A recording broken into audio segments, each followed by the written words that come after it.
आप लोगों के लिए लेकर आ गई हूँ क्लास 10th का लास्ट चैप्टर का one short video which is magnetic effects of electric current. आप मुझे बताओ कि आयरन नेल सबसे ज्यादा फोर्स फील कहाँ करेगी बिकॉज ऑफ दिस मैग्नेट? कहाँ फील करेगी सबसे ज्यादा फोर्स? हमने थंब को पॉइंट किया इन दी डायरेक्शन ऑफ करंट और यहाँ पर देखो मेरी फील्ड लाइंस क्या हो रही है, बाहर आ रही हैं। तो यहाँ पर फील्ड की डायरेक्शन क्या है? डॉट। वायर्स ने क्या दे दिया? जीरो रेजिस्टेंस बार दे दिया, तो एकदम करंट की वैल्यू क्या हो गई? बढ़ गई। Hello my dear students, my name is Amninder Kaur. मैं आप सब लोगों का स्वागत करना चाहती हूँ दृष्टि स्कूल में।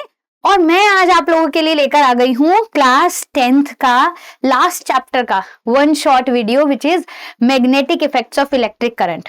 हम 4 के 4 चैप्टर्स इस चैप्टर के बाद कवर हो जाएंगे आपके फिजिक्स के, और आपके ये चारों के चारों चैप्टर्स ना एक प्लेलिस्ट में डाल दिए जाएंगे ताकि आप वो सारे के सारे लेक्चर्स जो हैं वो देख पाओ। ठीक है, आई होप आपने पुराने लेक्चर्स को देखा है और आपको वो बहुत अच्छे लगे हैं और आपकी उन लेक्चर्स ने बहुत हेल्प करी होगी कॉन्सेप्ट को समझने में, पढ़ने में, और आपके जो बोर्ड्स की तैयारी है ना वो एकदम मजेदार तरीके से चल रही है। ठीक है, तो चलिए स्टार्ट करते हैं बच्चे। तो जब हम मैग्नेटिक इफेक्ट्स की बात करेंगे तो किन किन चीजों के ऊपर हमें आज चर्चा करनी है पहले वो जान लेते हैं। ठीक है, मैग्नेटिक इफेक्ट के अंदर हम बार मैग्नेट के बारे में तो पढ़ेंगे, यानी कि एक मैग्नेट के बारे में तो पढ़ेंगे, साथ ही हम पढ़ेंगे कि अगर कोई करंट कैरिंग कंडक्टर होता है ना बच्चा, तो उसके आसपास भी मैग्नेटिक फील्ड जनरेट होता है। तो मैग्नेटिक फील्ड कहां से आ रहा है, कैसे आ रहा है और क्या है, उसके बारे में डिटेल में चर्चा हम करने वाले हैं इस चैप्टर के अंदर। जैसा कि मैंने आपको रोड मैप वाली वीडियो में भी बोला था कि इस चैप्टर के अंदर सबसे ज्यादा इंपॉर्टेंट चीज अगर कोई है तो वो है rules. That is Fleming's left hand rule, आपका राइट हैंड थंब रूल। और ये जो रूल्स होते हैं जिसके हमें फोर्स की डायरेक्शन बतानी होती है, ये सारे के सारे रूल्स अप्लाई करते हुए बच्चे की हालत खराब हो जाती है। ठीक है, और बच्चा जनरली इन क्वेश्चंस को जो इसके ऊपर बेस्ड आते हैं गलत करके आता है। But I will make sure कि आज के इस वन शॉट वीडियो के बाद ना बच्चे ये आपका फेवरेट चैप्टर बन जाएगा। ठीक है, तो चलिए आपका फेवरेट चैप्टर बनाते हैं magnetic effects of electric current को। सबसे पहले बात करेंगे ऑर्स्टेड एक्सपेरिमेंट की। Oersted was a scientist. इन्होंने डिटेक्ट किया था कि जो कोई करंट कैरिंग कंडक्टर होता है उसके आसपास मैग्नेटिक फील्ड होता है। तो इनको कैसे पता चला? बच्चे देखिए, आप सबको पता है कि एक इलेक्ट्रिक सर्किट कैसा होता है। तो यहाँ पर ये एक वायर है, ये बैटरी बनी हुई थी, ये पॉजिटिव टर्मिनल है बैटरी का, ये बैटरी का क्या है बालक? पॉजिटिव टर्मिनल, और ये क्या है? Negative terminal. इसको थोड़ा सा स्मॉल कर देते हैं ताकि आप बढ़िया तरीके से देख पाए। ठीक है, अब बच्चे इसके अंदर से अभी तो करंट कोई फ्लो नहीं कर रहा। क्यों? क्योंकि की क्या है? ओपन है। की क्या है? ओपन। ओपन की है। ठीक है, अब इन्होंने ऑब्जर्व किया कि अगर ये की क्लोज कर देते हैं, याद करो ये क्लोज्ड की का सिंबल होता है, हमने बना के देखा था पिछली क्लास के अंदर, पिछले वन शॉट वीडियो में जब मैंने आपको इलेक्ट्रिसिटी समझाया है, अलग से आपको एक एक सिंबल को एक्सप्लेन किया है। अच्छा चलो फटाफट से मुझे बताओ कि की अगर क्लोज होती है तो इसका सिंबल या तो ऐसा होता है या फिर कैसा होता है? ये दिस इज ऑल्सो क्लोज्ड की का सिंबल। पता होना चाहिए बच्चे आपको। और मैं आपको ना एक एडवाइस करूंगी कि जब भी आप पढ़ाई कर रहे हो, आपको पढ़ते हुए अगर ऐसा लगता है ना कि यार इस चीज के बारे में तो हमने पिछली क्लास में पढ़ा था या पिछले चैप्टर में पढ़ के आ चुके हैं, तो आपको उसकी भी रिवीजन उसी टाइम अपने दिमाग में करनी होती है। ठीक है, जैसे अगर हम इस डायग्राम को देख रहे हैं तो यहां पर ये क्या दिखाई दे रहा है तुम्हें? बैटरी। ये क्या दिखाई दे रहा है? बैटरी। ये क्या दिखाई दे रही है? वायर। तो जैसे ही ये की क्लोज होगी तो बच्चे आपको ये एरो की डायरेक्शन बता रही है, डायरेक्शन ऑफ करंट। ठीक है, करंट पॉजिटिव टर्मिनल से कहां जाता है बच्चे? नेगेटिव टर्मिनल पे। तो ये इन्होंने ऑब्जर्व किया कि जो एक मैग्नेटिक कंपास इन्होंने इस करंट कैरिंग कंडक्टर के पास रखी, उसने क्या शो किया? डिफ्लेक्शन। ठीक है, so as soon as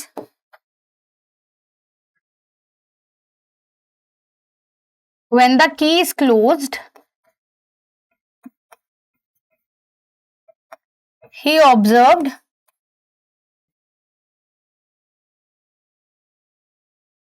that magnetic compass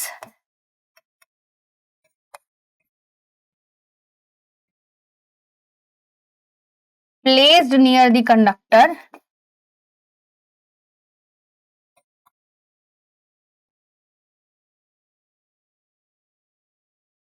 showed deflection.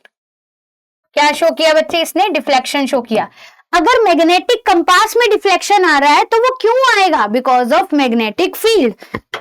Magnetic compass के अंदर जो ये डिफ्लेक्शन आया है, ठीक है, ये जो मैग्नेटिक कंपास का डिफ्लेक्शन है,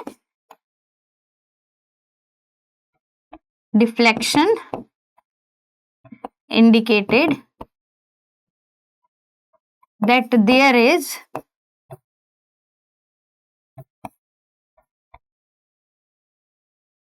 magnetic field around a current carrying conductor। ठीक है, इसने क्या प्रूव किया बच्चे, क्या रियलाइज करवाया? इससे ऑब्जर्वेशन से ये पता चला कि करंट कैरिंग कंडक्टर के आसपास क्या होता है? मैग्नेटिक फील्ड होता है।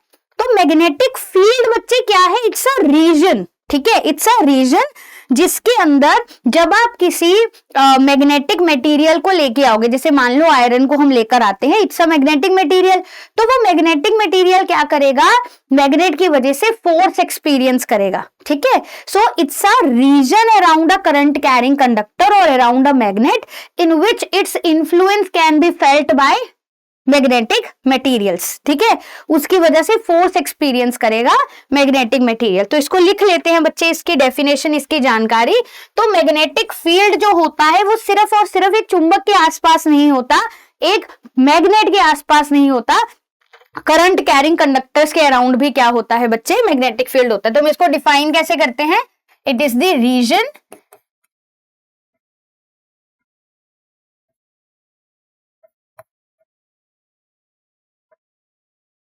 around a magnet or around a current carrying conductor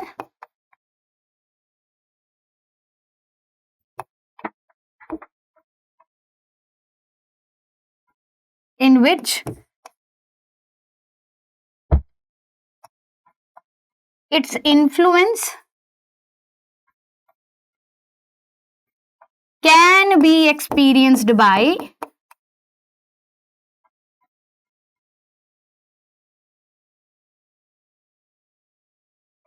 any other magnet or magnetic material। ठीक है, बात समझ आ रही है बेटा? अच्छा, अब एक बात सुनो, जो रीजन है, रीजन का मतलब क्या है? उसके अराउंड आसपास एरिया हो गया।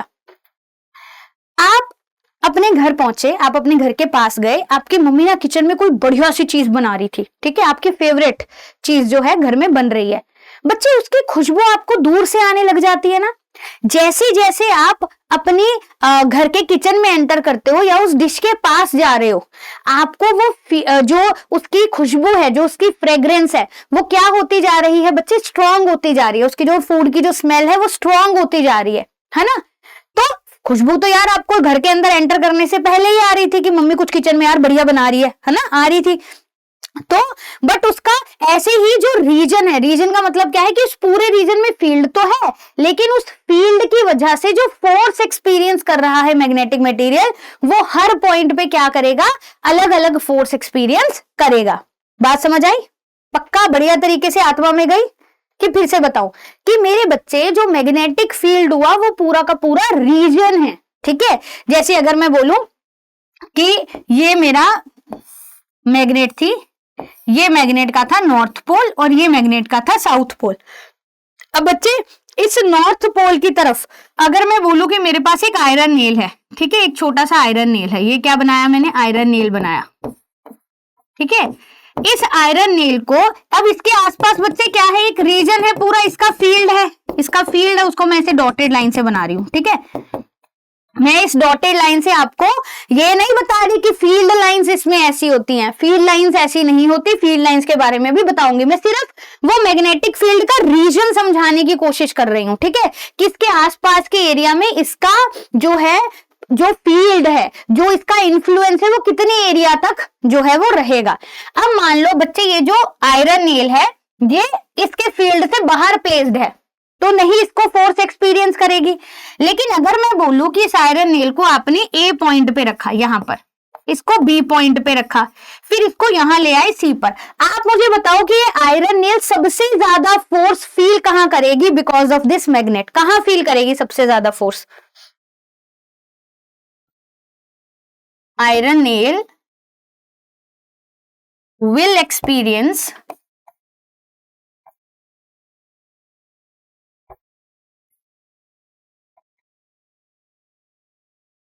the maximum force कहां पर? एट पॉइंट सी पर। कहां पर? एट पॉइंट सी, क्योंकि सी पॉइंट जो है वो मैग्नेट के सबसे ज्यादा पास है। तो आपने देखा कि इस नेल के ऊपर जो फोर्स एक्सपीरियंस किया जा रहा था इस नेल के द्वारा, एक आयरन जो था वो मैग्नेट से अट्रैक्ट होता है, बट उसका अट्रैक्शन सबसे ज्यादा कहां फील हो रहा था? पॉइंट सी पर, because that is closer to the magnet. बात समझ आई?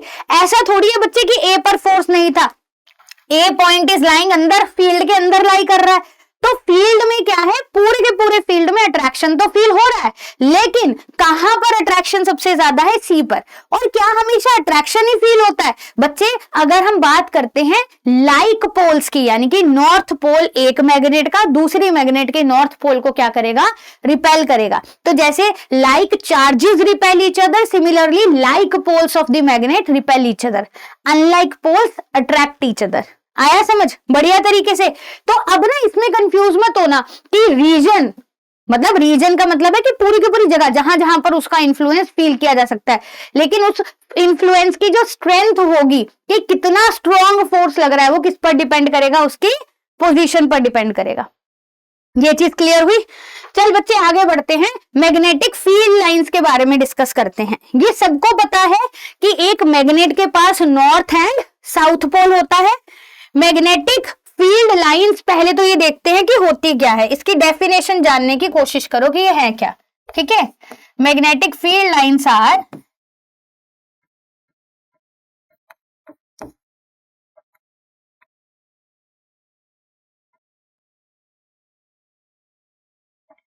imaginary lines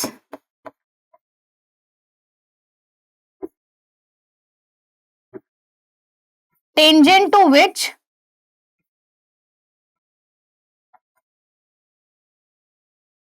at any point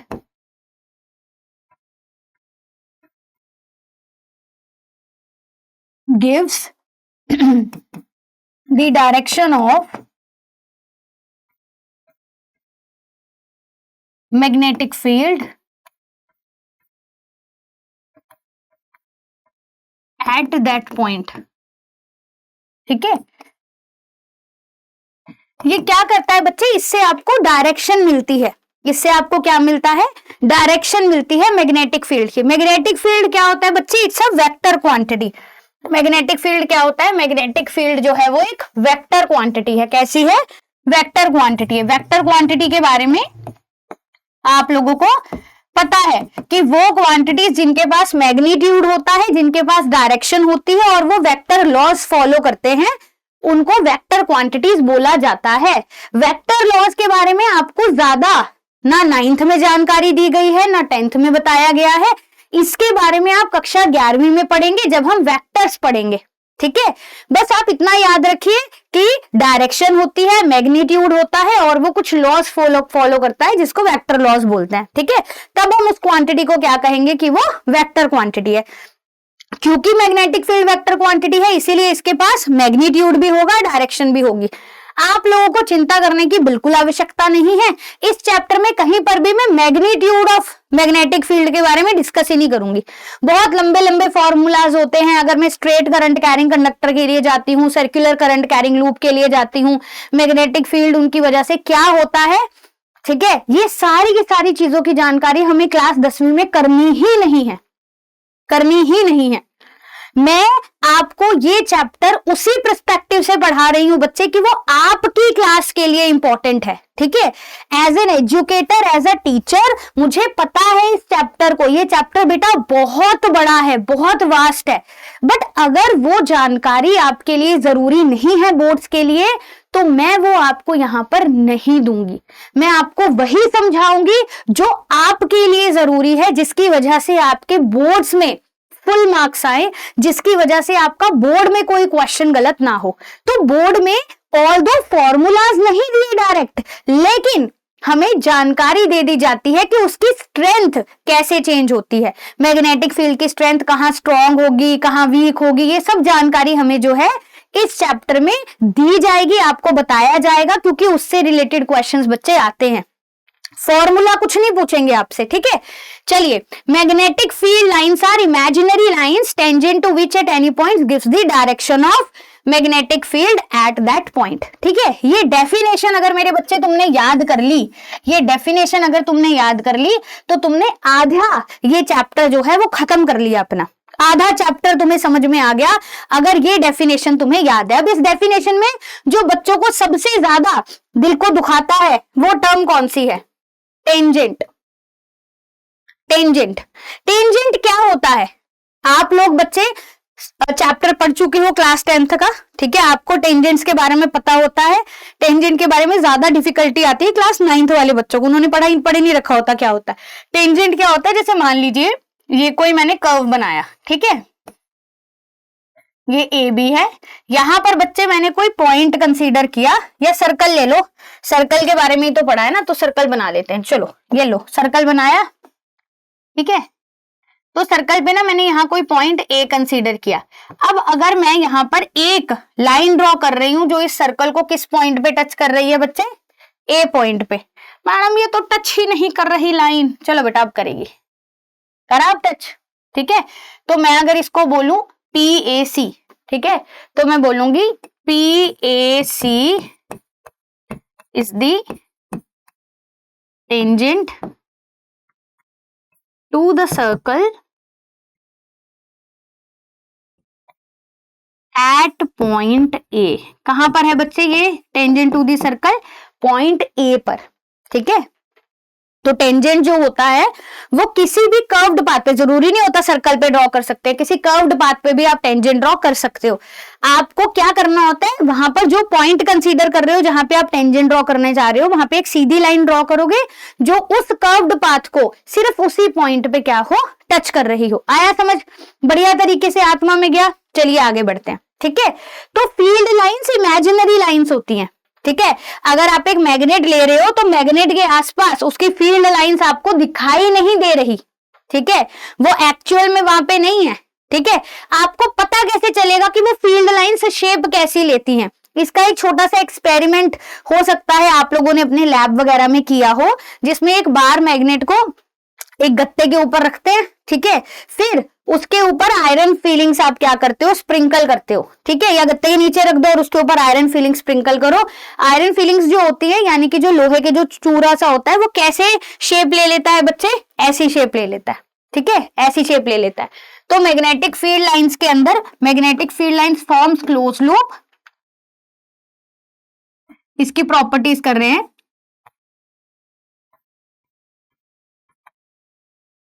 magnetic field lines forms closed loops.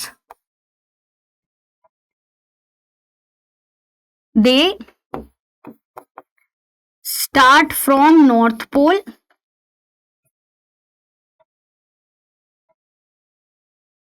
to South Pole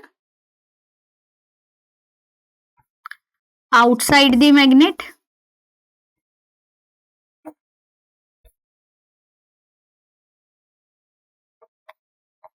and they go from south to north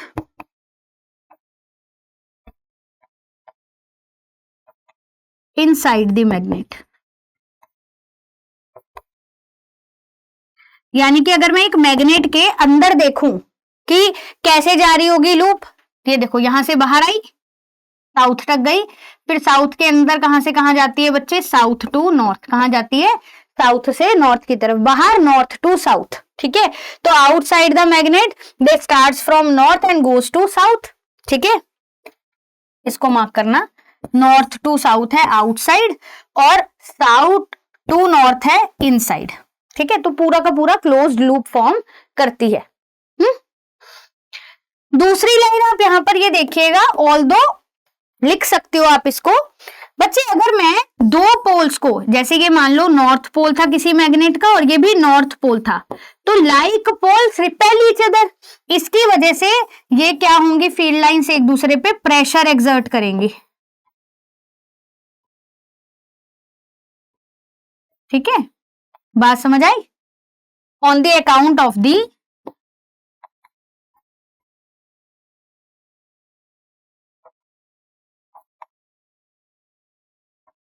repulsion between the like poles,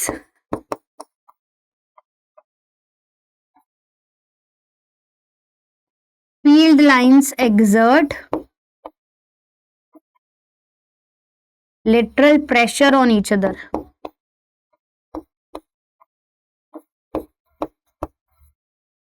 ठीक है। तो ये क्या हो रहे हैं, रिपल्शन की वजह से फील्ड लाइंस एक दूसरे पे प्रेशर एक्सर्ट कर रही हैं, ठीक है। तो उनका मोशन कैसा हो गया या पाथ कैसा हो गया, ऐसा, ठीक है। अच्छा, अगर मैं बोलूं कि अट्रैक्ट कर रहा है, जैसे मान लो यहां नॉर्थ है यहां साउथ है, तो ये कैसे, फ्रॉम नॉर्थ टू साउथ ऐसे,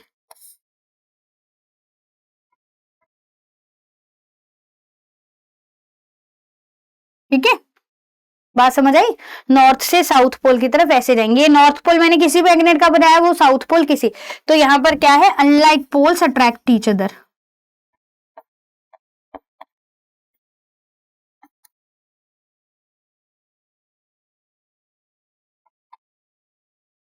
ठीक है। लाइक पोल्स क्या कर रहे थे, रिपेल कर रहे थे, अनलाइक पोल क्या कर रहे हैं, अट्रैक्ट कर रहे हैं एक दूसरे को। बच्चे जहां पर फील्ड लाइंस पास पास होंगी, ठीक है, वहां पर फील्ड क्या होगा, स्ट्रॉन्गर होगा, closeness of field lines indicates stronger field, क्या बताता है बच्चे, ये स्ट्रॉन्गर फील्ड बताता है, ठीक है। जितनी ज्यादा फील्ड लाइंस पास है स्ट्रॉन्ग फील्ड है, जितनी ज्यादा दूर होंगी फील्ड लाइंस उतना फील्ड क्या होगा, वीकर होगा, ठीक है। Closeness of field lines indicates stronger field, जितनी क्लोज जितनी ज्यादा क्राउडेड होंगी, क्राउडेड तो स्ट्रॉन्गर फील्ड है, एंड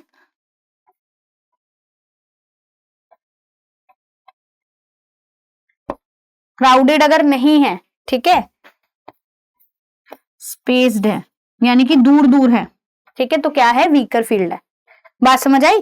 तो जैसे अगर आप मैग्नेट के पास होगे तो फील्ड लाइंस क्या होंगी, स्ट्रॉन्गर होंगी, जैसे जैसे दूर चले जाओगे फील्ड लाइंस के बीच की स्पेसिंग क्या हो जाएगी, चेंज हो जाएगी, ठीक है।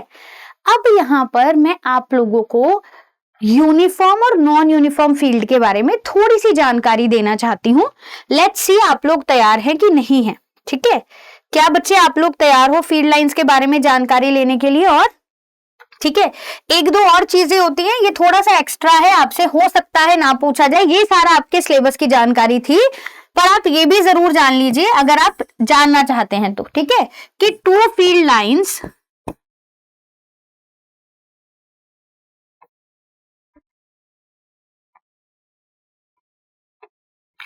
do not intersect each other,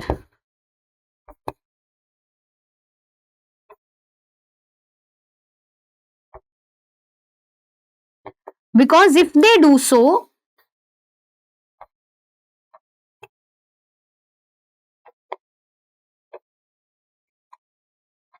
at the point of intersection,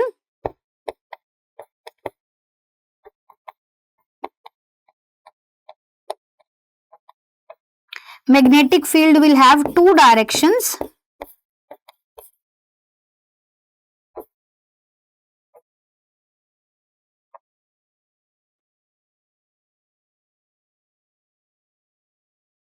which is not possible.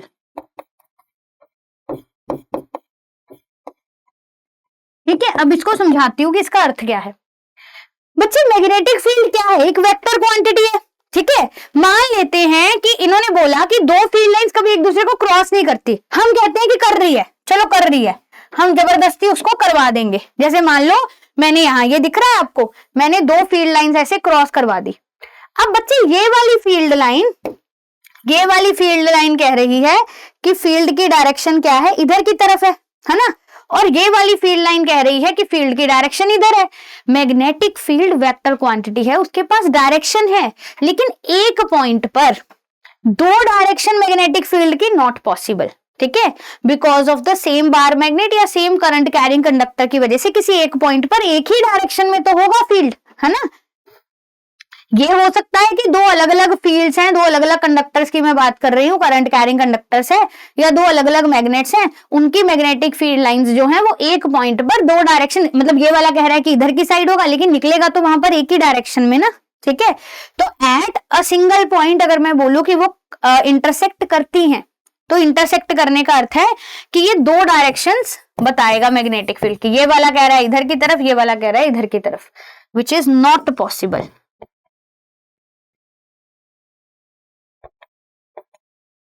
ठीक है, बात समझ आई? पक्का बढ़िया तरीके से आत्मा में गई है। साइड हो जाती हूँ, एक बार स्क्रीनशॉट ले लो, लिख लो, लिखना चाह रहे हो तो सोच लो, पढ़ लो अच्छे से। ठीक है, कोई गुंजाइश आपके दिमाग में ऐसी नहीं रहनी चाहिए कि यार हमें ये चीज और अच्छे से, अगर हम थोड़ा टाइम मिल जाता तो अच्छे से पढ़ लेते। बच्चे समय अभी है, अभी पढ़ना है। ठीक है, पक्का। चलो बच्चे आगे बढ़ते हैं। Magnetic field current carrying conductor की वजह से, करंट कैरिंग कंडक्टर की वजह से मैग्नेटिक फील्ड कैसा होता है?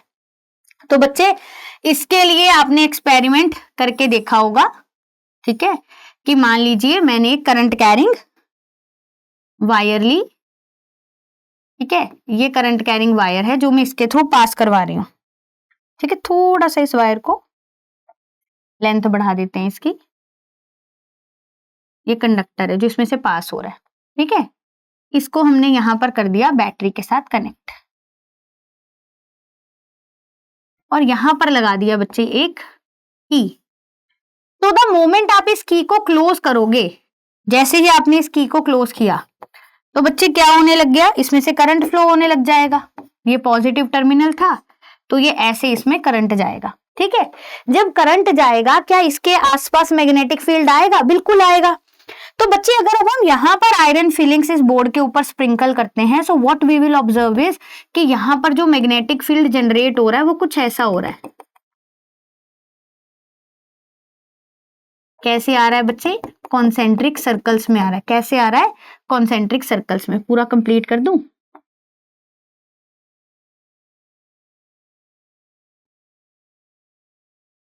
ठीक है, सो जो एक करंट कैरिंग कंडक्टर होता है बच्चे, उसके आसपास जो मैग्नेटिक फील्ड जनरेट होता है वो कैसे होता है? कॉन्सेंट्रिक सर्कल्स में। Magnetic field lines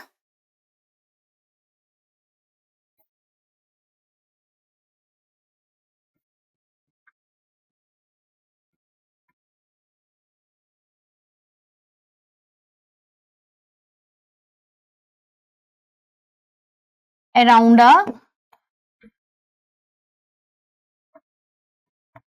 through current carrying conductor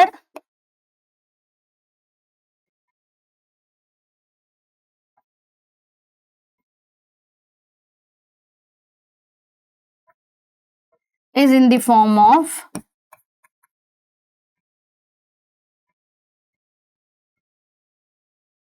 concentric circles। कैसे होता है बच्चे? कॉन्सेंट्रिक सर्कल्स की फॉर्म में होता है। ठीक है, सबसे पहले तो फील्ड स्ट्रेंथ की बात करते हैं, उसके बाद इसकी डायरेक्शन की बात करूंगी। पहले इस मैग्नेटिक फील्ड स्ट्रेंथ की बात करते हैं। Strength of magnetic field,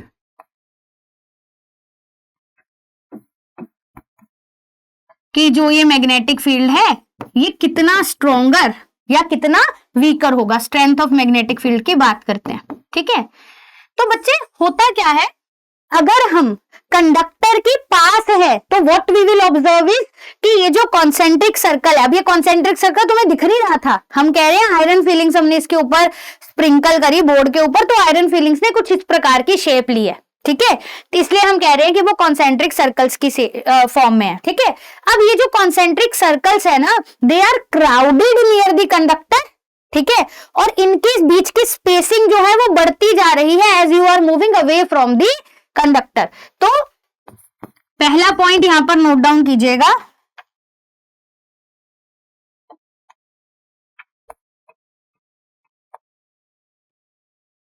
concentric circles are crowded near the conductor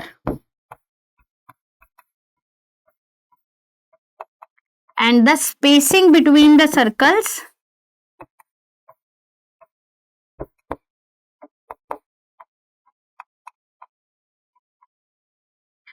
increases as you are moving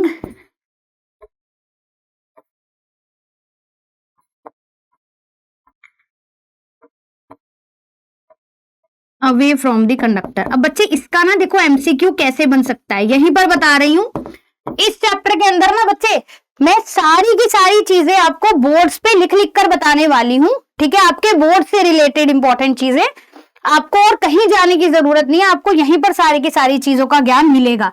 बच्चे देख, मैंने स्ट्रेट करंट कैरिंग कंडक्टर बनाया, ठीक है, अब ना तुम्हें 4 ऑप्शंस दे दिए और तुमसे पूछा, एक में ये ऐसे बना हुआ है,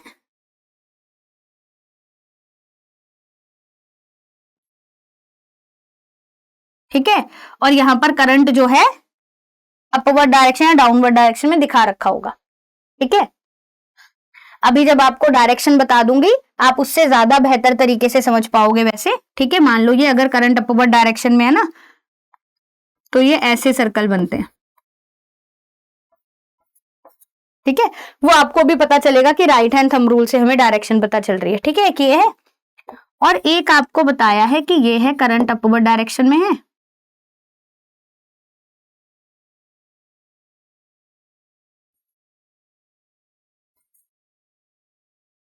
ठीक है।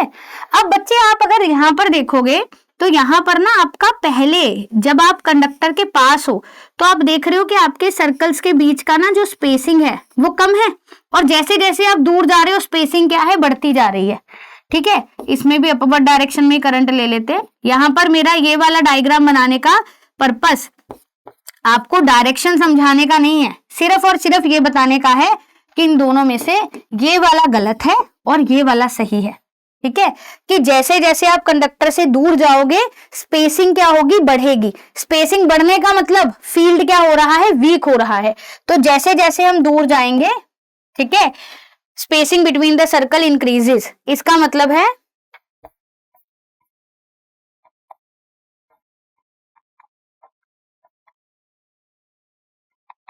The distance from the conductor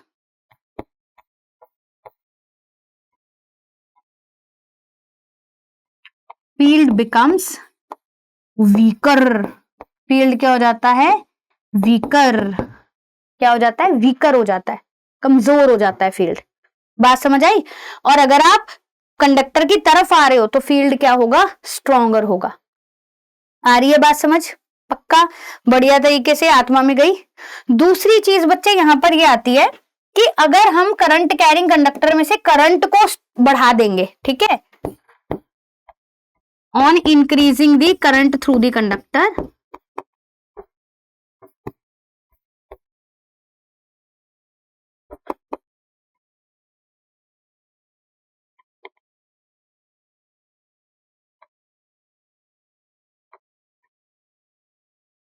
magnetic field around it increases।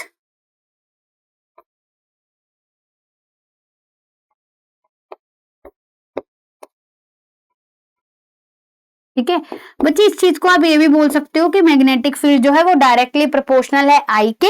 यहां पर आप बोल सकते हो कि magnetic field is inversely proportional to r, ठीक है।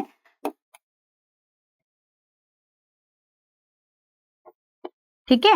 डायरेक्ट और इनवर्स का मैंने पिछली क्लासेस में भी आपको बता रखा है। डायरेक्ट का मतलब होता है कि अगर आई बढ़ा रही हूं तो बी बढ़ रहा है, यहाँ पर आर बढ़ रहा है तो बी क्या हो रहा है, कम हो रहा है। फॉर्मूला नहीं करना, फॉर्मूला नहीं पढ़ना, नहीं पढ़ना, नॉट इन द सिलेबस, बस ये पता होना चाहिए। ठीक है कि जब हम कंडक्टर के आसपास है, पास है, तो फील्ड लाइंस यानी कि सर्कल क्या होंगे, वो बहुत ज्यादा क्लोजली पैक्ड होंगे, बहुत पास होंगे। जैसे जैसे आप दूर जाओगे सर्कल्स के बीच की जो स्पेसिंग है वो क्या हो गई, बढ़ गई, यानी कि फील्ड क्या हो गया, वीकर हो गया।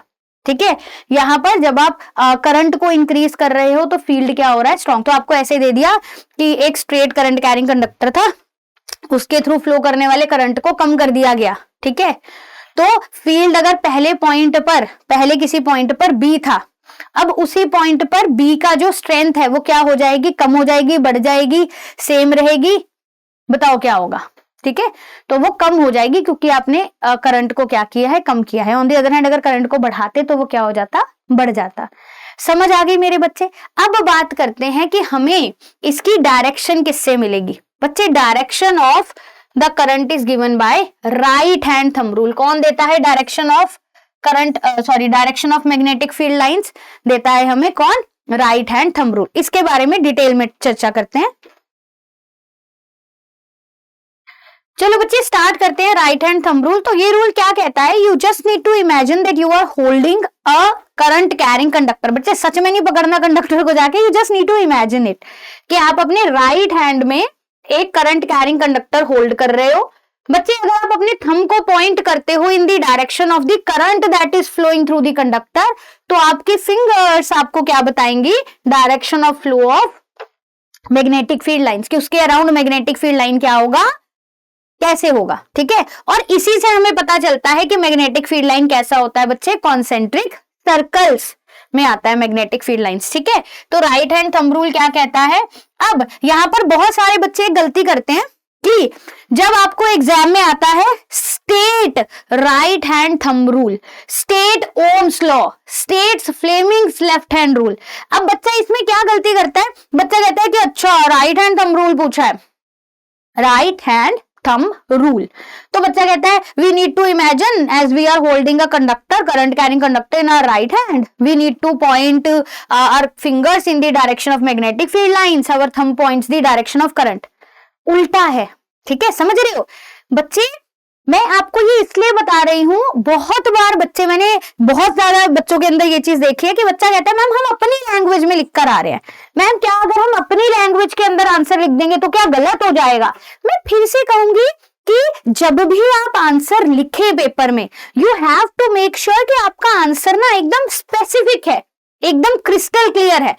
उसमें बहुत ज्यादा कटिंग अगर आप करोगे या आप ऐसे आंसर लिख के आ रहे हो जैसे कि आपको ना श्योरिटी नहीं है, कि आपने एक लाइन लिखी फिर आपने उसको कट कर दिया, फिर दूसरी लाइन लिखी फिर थोड़ा सा कट कर दिया, डोंट डू दैट।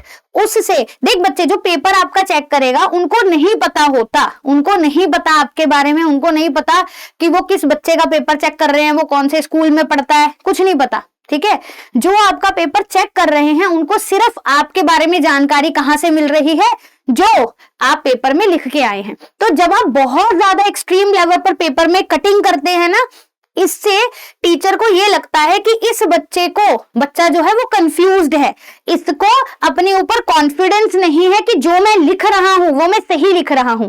जब बच्चा ही इतना कंफ्यूज है तो टीचर भी उसके कंफ्यूजन के नंबर काट लेता है, चाहे उसने सही ही क्यों ना लिखा हो। तो अगर आपके पेपर में बहुत ज्यादा कटिंग होगी तो वो टीचर को डिस्ट्रैक्ट करेगी और उसको आपको मार्क्स देना जो होगा मुश्किल हो जाएगा, है ना। अब आप सोचो कि मैं किसी बच्चे का आंसर पढ़ रही हूं जिसमें बच्चे ने एकदम क्रिस्टल क्लियर लिखा है कि according to right hand thumb rule we need to imagine as we are holding a conductor in our right hand, we need to point our thumb in the direction of the current, then the direction in which our finger curls gives the direction of magnetic field lines. ये जो लाइनें आपने सुनी कितनी crystal clear और स्पष्ट है, मैं भी अटक गई सोचो। ठीक है, तो कितनी क्रिस्टल क्लियर और एकदम स्पष्ट तरीके से आपके सामने बोला गया, तो नंबर देना आसान होगा टीचर के लिए। ठीक है, तो हम ऐसे ही जो है स्टेटमेंट्स वगैरह लिखकर आएंगे according to this rule.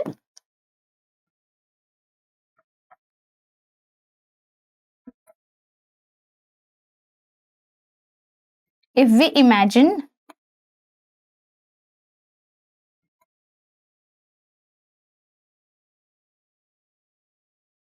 we are holding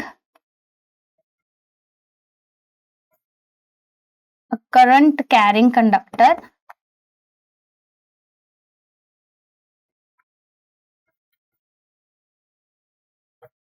in our right hand,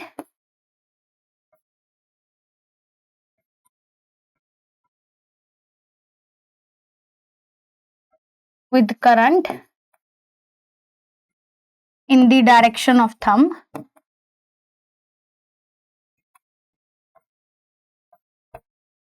या thumb pointing in the direction of current, then the direction in which fingers of our right hand curls gives the direction of magnetic field lines. ये किसकी direction बताएगा बच्चे? Magnetic field lines की direction बताएगा। ठीक है, तो आपको क्या इमेजिन करना है कि आप देखो, जैसे यहां पर करंट था अपवर्ड डायरेक्शन में, तो मैग्नेटिक फील्ड की लाइंस की डायरेक्शन क्या आई? Anti clockwise. दिख रहा है? इसको एंटी क्लॉकवाइज बोलते हैं, इसको क्या बोलते हैं? क्लॉकवाइज। ठीक है, करंट नीचे की डायरेक्शन में था तो कैसा बना? Circle clockwise. बात समझ में आ रही है बढ़िया तरीके से? ठीक है, तो बच्चे around a straight current carrying conductor जो फील्ड लाइन होती है वो कैसी होती है? Concentric circle. बच्चे एक कंप्लीट सर्कल बनता है, कंप्लीट सर्कल बनता है। ठीक है, एक सर्कल बनेगा। अब वो सर्कल एंटी क्लॉकवाइज भी हो सकता है ऐसे, और वो सर्कल क्लॉकवाइज भी हो सकता है ऐसे। ठीक है, अब अगर मैं बोलूं कि आपको इस पॉइंट पर डायरेक्शन बतानी थी, ये पॉइंट पे डायरेक्शन बतानी है मैग्नेटिक फील्ड की, ए पॉइंट पे। अब क्योंकि आपकी फील्ड लाइन सर्कल थी, ठीक है, आपको पता है मैग्नेटिक फील्ड की डायरेक्शन किससे मिलेगी? इस पे टेंजेंट ड्रॉ करके। तो बच्चे वो टेंजेंट यहां पर कैसे आ रही है? डाउनवर्ड डायरेक्शन में। अगर मैं टेंजेंट यहां पर ड्रॉ करूंगी तो बच्चे कैसे जाएगी? अपवर्ड डायरेक्शन में। यहां पर ड्रॉ करूंगी तो कैसे जाएगी? ऐसे आ रहा था ना मैग्नेटिक फील्ड लाइन आपकी। ओ सॉरी सॉरी सॉरी, उल्टा बना दी, उल्टा बना दी, दोबारा बना लेते हैं बेटे, दोबारा। ठीक है, यहाँ पे ऐसे अपवर्ड में जाएगा ऐसे। ठीक है, ए पॉइंट पे। बी पॉइंट पे कैसे आएगा? डाउनवर्ड। यहाँ पे कैसे आएगा बच्चे? इधर की साइड। यहाँ पे कैसे जाएगा? टुवर्ड्स लेफ्ट, पॉइंट डी पे। ठीक है, तो point A B C D पे हमें डायरेक्शन कैसे मिली है? टेंजेंट ड्रॉ करके, टेंजेंट ड्रॉ करके। अब ये मैं क्यों बता रही हूं, मैं आपको इसके बारे में समझाती हूँ। बच्चे कई बार ना, जैसे मान लो मैंने यहाँ पर एक करंट कैरिंग कंडक्टर लिया, ठीक है, करंट यहाँ पे अपवर्ड डायरेक्शन में था, मैंने यहाँ पर ना कोई पॉइंट पी बनाया और मैंने बच्चे से पूछा कि पॉइंट पी पर मुझे डायरेक्शन ऑफ मैग्नेटिक फील्ड बताओ। ठीक है, क्योंकि मैग्नेटिक फील्ड जो है वो एक वेक्टर क्वांटिटी है, और मैग्नेटिक फील्ड जैसे बच्चा अब यहाँ पर अपना थंब रखता है, ठीक है, और कहता है यहां पर मेरी फील्ड लाइंस जो है वो अंदर की तरफ जा रही हैं, इसका अर्थ हुआ यहां पर मैग्नेटिक फील्ड क्या है? क्रॉस। क्रॉस का मतलब होता है इनटू द प्लेन। ठीक है, अगर आप कहीं पर भी बुक में क्रॉस लगा हुआ देखते हो, ठीक है, क्रॉस है, फील्ड की डायरेक्शन बता रहा है वो। ठीक है, अगर मैंने यहां पर कोई पॉइंट लिया, क्यों? अब बच्चा कहता है मैम देखो, हमने थंब को पॉइंट किया इन दी डायरेक्शन ऑफ करंट, और यहां पर देखो मेरी फील्ड लाइंस क्या हो रही है? बाहर आ रही हैं। तो यहां पर फील्ड की डायरेक्शन क्या है? डॉट। यहां पर फील्ड की डायरेक्शन क्या है? डॉट। डॉट बाहर की तरफ आ रही है।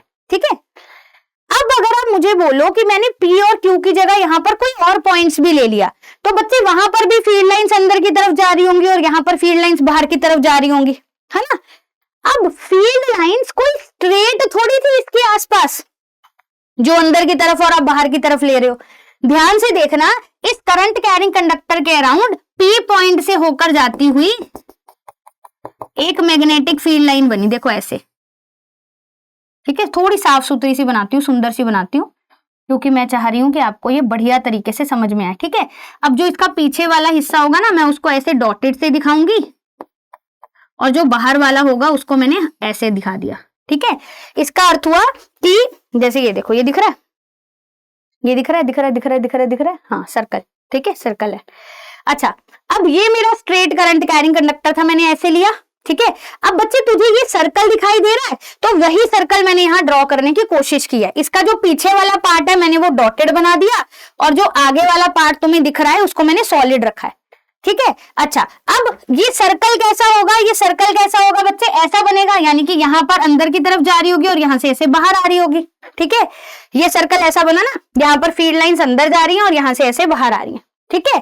अब ये जो क्रॉस है ना, ये बेसिकली तुमने बच्चे इस सर्कुलर फील्ड लाइन पे टेंजेंट ड्रॉ करी है, ठीक है। यहां पर फील्ड लाइंस स्ट्रेट नहीं है, स्ट्रेट नहीं है, फील्ड लाइन सर्कुलर ही है, लेकिन उस सर्कल पे आपने क्या ड्रॉ किया बच्चे, क्रॉस दिखाने के लिए टेंजेंट ड्रॉ की। जैसे देख ऐसे जा रहा था ना, ऐसे जा रहा था, तो मैंने कहा इस पॉइंट पे कहां है फील्ड लाइन, तो आप बोलोगे मैम यहाँ पे टेंजेंट ड्रॉ करनी पड़ेगी। जब ये फील्ड लाइन ऐसे जा रही थी तो यहाँ पे टेंजेंट ड्रॉ करोगे तो कहां आएगी, अंदर की तरफ। ये फील्ड लाइंस ऐसे बाहर आ रही थी यहाँ से, तो टेंजेंट ड्रॉ करोगे तो आउटवर्ड आया समझ। तो ये क्रॉस बेसिकली यहाँ पर क्या है, this is tangent drawn on the circular field line passing through point Q, point P। Similarly बच्चे Q पॉइंट से भी पास होती हुई कोई ना कोई फील्ड लाइन होगी, है ना। इसके आसपास फील्ड कैसा है, कॉन्सेंट्रिक सर्कल्स में है ना, तो इसके थ्रू भी पास होती हुई क्या होगी, कोई फील्ड लाइन होगी, कोई फील्ड लाइन होगी, है ना। और इसमें भी करंट कैसे जा, करंट क्या कह रही हूं, इसमें भी फील्ड लाइन की डायरेक्शन क्या होगी, ऐसे सर्कल होगा। तो यहां पर जब आप टेंजेंट ड्रॉ करोगे तो वो कहां आएगा, बाहर की तरफ, ठीक है। तो ये भी क्या है बच्चे, डॉट यहां पर क्या रिप्रेजेंट कर रहा है, tangent drawn on this circular field line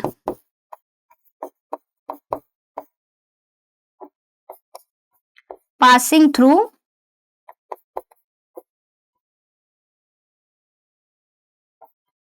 point Q, passing through point Q। तो पॉइंट Q से पास होती हुई जो सर्कुलर फील्ड लाइन थी उसके ऊपर जब तुमने टेंजेंट्स ड्रॉ करा है बच्चे, वो टेंजेंट्स, वो जो टेंजेंट्स हैं वो हम देख रहे हैं कि क्रॉस या डॉट।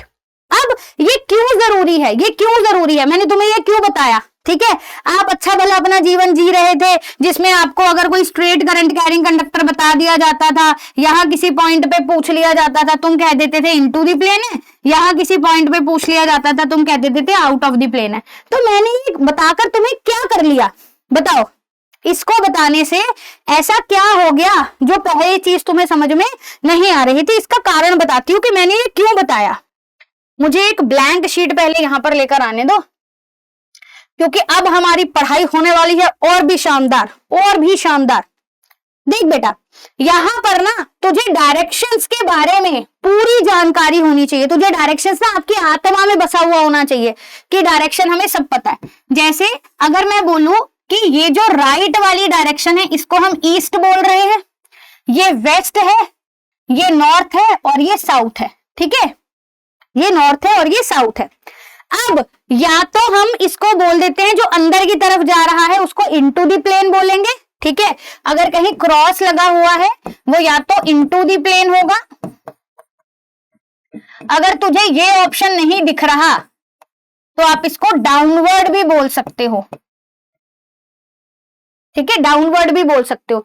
जैसे मानो मैंने यहां पर ये देखो जी, अरे वाह मेरे पास पेन भी है यहाँ पे, ठीक है। देख, जैसे ये वाली डायरेक्शन तुमने ईस्ट बोल दी, ये वाली वेस्ट बोल दी, ये नॉर्थ है, ये साउथ है, तो बच्चे यहां पर डाउनवर्ड डायरेक्शन हो जाएगा इनटू दी। अब अगर इसको मैंने ऐसे कर दिया तो वो इनटू दी प्लेन था, लेकिन अगर इसको मैं ऐसे कर दूं, ठीक है, ऐसे ले आऊं, इसको बोर्ड की जगह में ऐसे ले आऊं, तो वो जो इनटू दी प्लेन है वो डाउनवर्ड डायरेक्शन आ गया ना।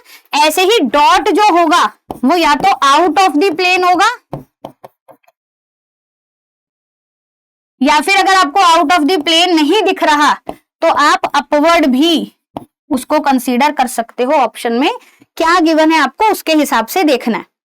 मान ली बच्चे मैंने आपको बोला, ठीक है, कि अ current carrying wire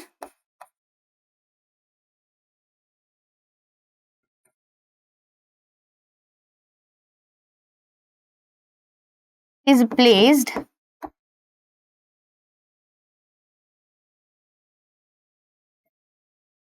such that current is flowing through in it या current is flowing in it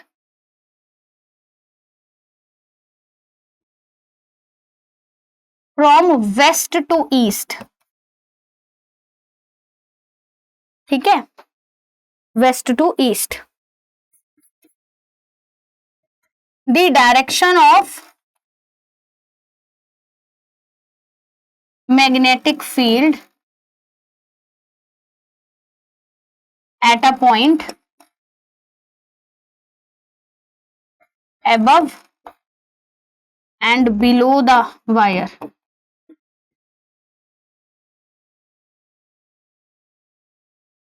will be. ठीक है, उसके ऊपर और उसके नीचे मैग्नेटिक फील्ड की डायरेक्शन क्या होगी। अब बच्चे खुद सोच कि आपने ये वायर कंसीडर करी, ठीक है, ये वायर कंसीडर करी, ठीक है।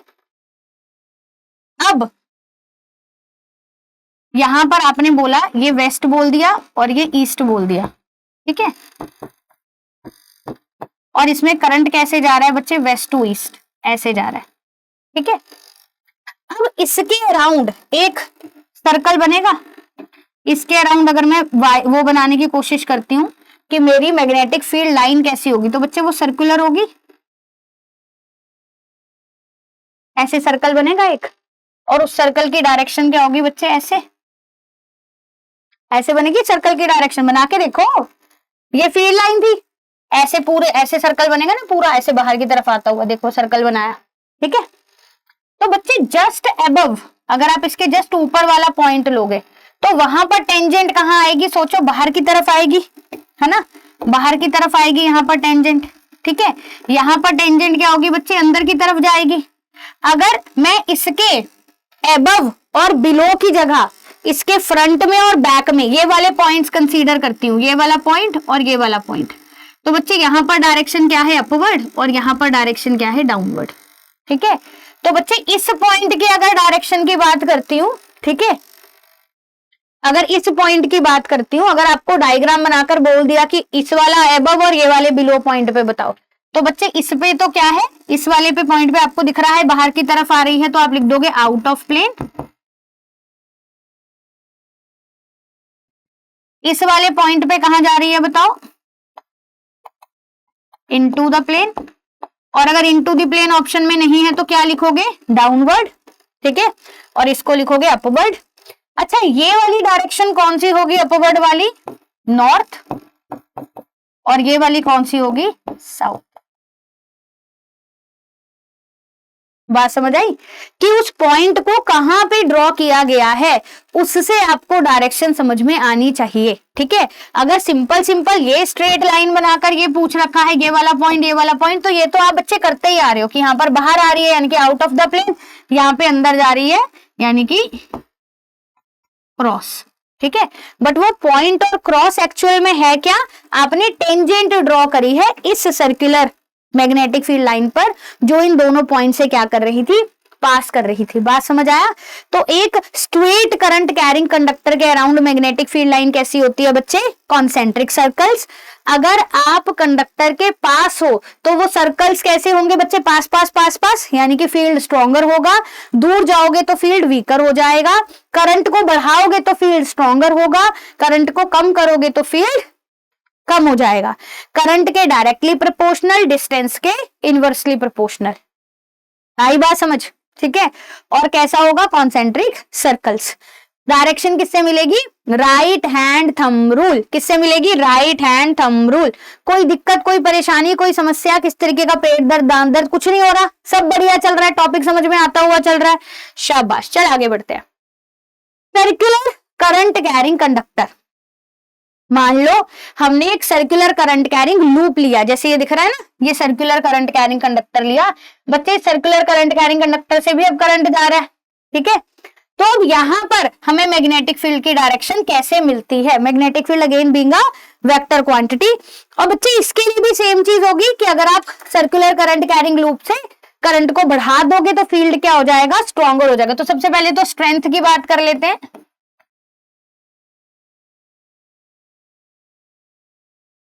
If current through the loop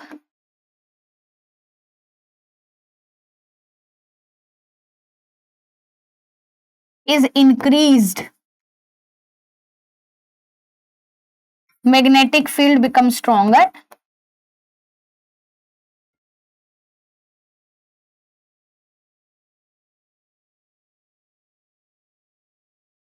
और अगर आप करंट को कम कर दोगे तो वो कम हो जाएगा। If radius of the loop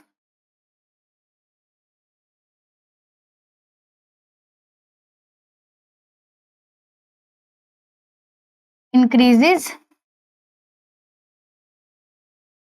field becomes weaker. ठीक है, तो जितना ज्यादा बड़ा लूप होगा उतना कम कम मैग्नेटिक फील्ड होगा। बात समझ आई। अब बच्चे इसकी डायरेक्शन की बात करते हैं। इसकी डायरेक्शन भी आप किससे दे सकते हो, राइट हैंड थंब रूल से।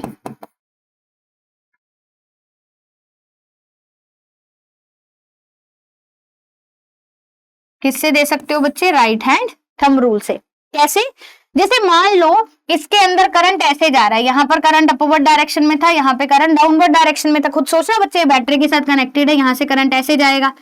तो जब ऐसे जाएगा, आप अगर यहाँ पर अपना थंब पॉइंट करो तो बच्चे यहाँ पर कैसे आ रहे हैं, सर्कल आ रहे हैं। कैसे सर्कल आ रहे हैं, एंटी क्लॉकवाइज। और वही करंट जब घूम के यहाँ पर आया तो सर्कल कैसे हो गए बच्चे, क्लॉकवाइज। तो यहाँ पर एंटी क्लॉकवाइज। बच्चे ये बहुत ज्यादा इंपॉर्टेंट है, इसका डायग्राम ये बनाना आता है एग्जाम में। आपको बोला जा सकता है कि draw the magnetic field lines around a circular current carrying loop. उसमें आपको यही बना के आना है, रट लो। नहीं बनाना आता तो ये देख लो। देखो हमने ये कैसे बनाया, ठीक है, ये आप ऐसे ले गए ऊपर, यहां से आप ऐसे नीचे लेकर आ गए, एक सर्कल बना लिया। नहीं तो पहले सर्कल पूरा बना लो फिर बना लेना ये, ठीक है। एक देखो ये ऐसे सर्कल बनाया, ठीक है। अब क्या करोगे, यहां से इसको बीच में से थोड़ा सा कट कर दो। यहां पर आपने एक ये बना लिया, ठीक है। अब आपको क्या करना है, यहां से भी इसको हटाना पड़ेगा, ठीक है। इसका अर्थ क्या है, ये क्या दिखा रहा है जो आपने हटाया है, आप ये हटा हुआ ये बता रहा है कि यहां से इसके अंदर जा रहा है, ठीक है, बोर्ड के अंदर जा रहा है और यहां से फिर ये बाहर आ रहा है, ठीक है। यहां से बोर्ड के अंदर जा रहा है, यहां से बाहर आ रहा है। ये हमने इसको बैटरी के साथ कनेक्ट कर दिया। यहाँ पर की जरूर लगाना, जो कि बंद होगी तभी करंट दिखाना, ठीक है। तो करंट यहाँ ऊपर गया, यहाँ से ऐसे नीचे आया, ठीक है। तो करंट ऐसे जा रहा है, तो जब यहाँ जा रहा है तो यहाँ पर आप ऐसे सर्कल बनाना, यहाँ पर भी सर्कल बनाना, ठीक है। ये वाले जो सर्कल होंगे इनके अंदर क्योंकि डाउनवर्ड डायरेक्शन में है तो इसको ऐसे बना देना क्लॉकवाइज, मतलब ये ऐसे आ गए और ये आ गए एंटी क्लॉकवाइज, ठीक है। बात समझ आ रही है पक्का, बढ़िया तरीके से। और फिर अगर बीच की बात करोगे तो बच्चे इस पे ऐसे बड़े बड़े ये बना देना, ठीक है। इसका अर्थ है कि अगर मैं सिर्फ और सिर्फ इसके सेंटर पार्ट पे फोकस कर रही हूं तो मैग्नेटिक फील्ड कहाँ है बच्चे, अंदर की तरफ, ठीक है। एक और तरीका होता है सर्कुलर करंट कैरिंग लूप की वजह से मैग्नेटिक फील्ड देने का, उसमें आप राइट हैंड रूल का यूज करते हो। बस इसके अंदर आपको अपनी फिंगर्स कर्ल करनी होती है in the direction of the current, लगाओ। इसमें आपको फिंगर्स कर्ल करनी होती है इन दी डायरेक्शन ऑफ दी क्या, करंट। आपको थंब बताता है डायरेक्शन ऑफ मैग्नेटिक फील्ड। तो अगर आप अपनी फिंगर्स को ऐसे कर्ल करते हो, ठीक है, ऐसे, तो आपका थंब कहाँ जा रहा है, अंदर की तरफ। तो यानी कि मैग्नेटिक फील्ड यहाँ पर सेंटर पे कहाँ होगा, इनटू दी प्लेन। आया समझ। अच्छा बच्चे, अब यहाँ पर एक और चीज याद रखना बहुत इंपॉर्टेंट है कि जो एक सर्कुलर करंट कैरिंग लूप होती है ना, a circular current carrying loop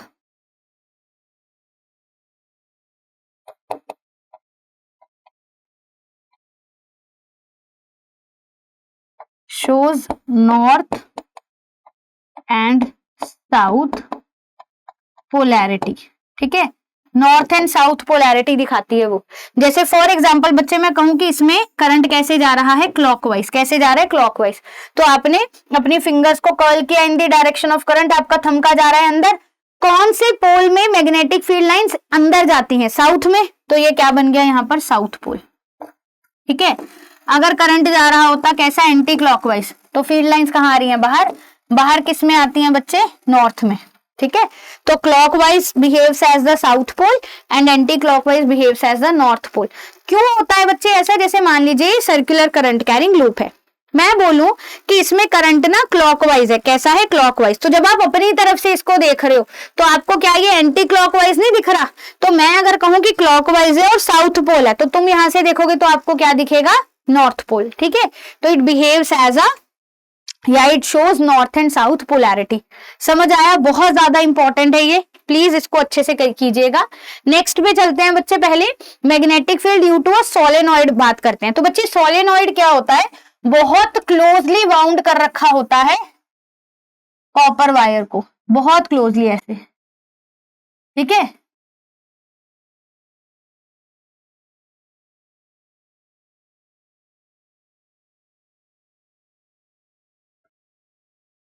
ठीक है। जब हम इसको कनेक्ट करते हैं बच्चे बैटरी से, when connected to the battery,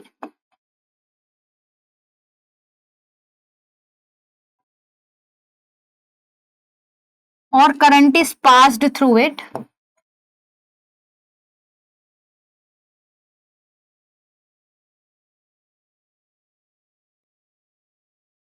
it behaves as a magnet. ये कैसे बिहेव करता है बच्चे, एक मैग्नेट की तरह बिहेव करता है। इसका जो फील्ड होता है बच्चे वो कैसा होता है, बिल्कुल एक बार मैग्नेट जैसा होता है। Magnetic field due to a current carrying solenoid is similar to bar magnet. जैसे एक बार मैग्नेट का होता है ना, बिल्कुल वैसा ही। जैसे अगर आप यहां से देखोगे कि मान लो करंट आया, तो यहाँ पर बच्चे क्लॉकवाइज बना, क्लॉकवाइज के अंदर क्या होता है, साउथ। तो देखो साउथ पोलैरिटी डेवलप हो गई। अब अगर इसको यहां से देखूंगी तो बच्चे यहाँ क्या बनेगा, नॉर्थ। तो यहाँ पर नॉर्थ पोलैरिटी डेवलप हो गई, तो वहां से मैग्नेटिक फील्ड लाइंस आ रही हैं और फिर साउथ में जा रही हैं। ठीक है। एक दो चीजें इसके अंदर याद रखिएगा बच्चे जो आपके लिए इंपॉर्टेंट है। अगर हम करंट इसके थ्रू बढ़ा देंगे, if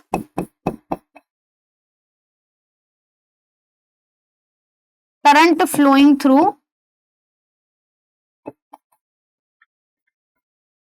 the solenoid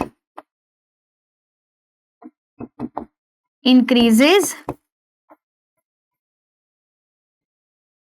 its magnetic field increases,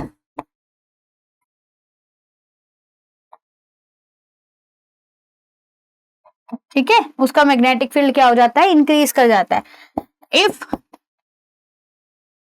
number of turns increases, magnetic field increases,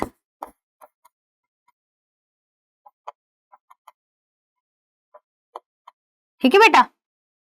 अगर मैंने नंबर ऑफ टर्न्स मतलब और टर्न्स कर दी, ठीक है, तो मैग्नेटिक फील्ड क्या हो जाएगा, इंक्रीज हो जाएगा। नंबर ऑफ टर्न्स के भी प्रोपोर्शनल होता है, ये डायरेक्टली प्रोपोर्शनल होता है। ठीक है।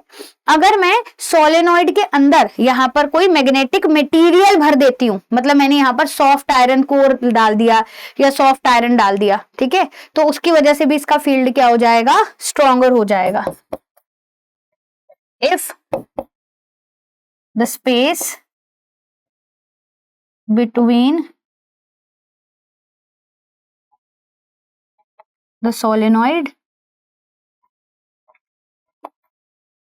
is filled with soft iron, its magnetic field increases।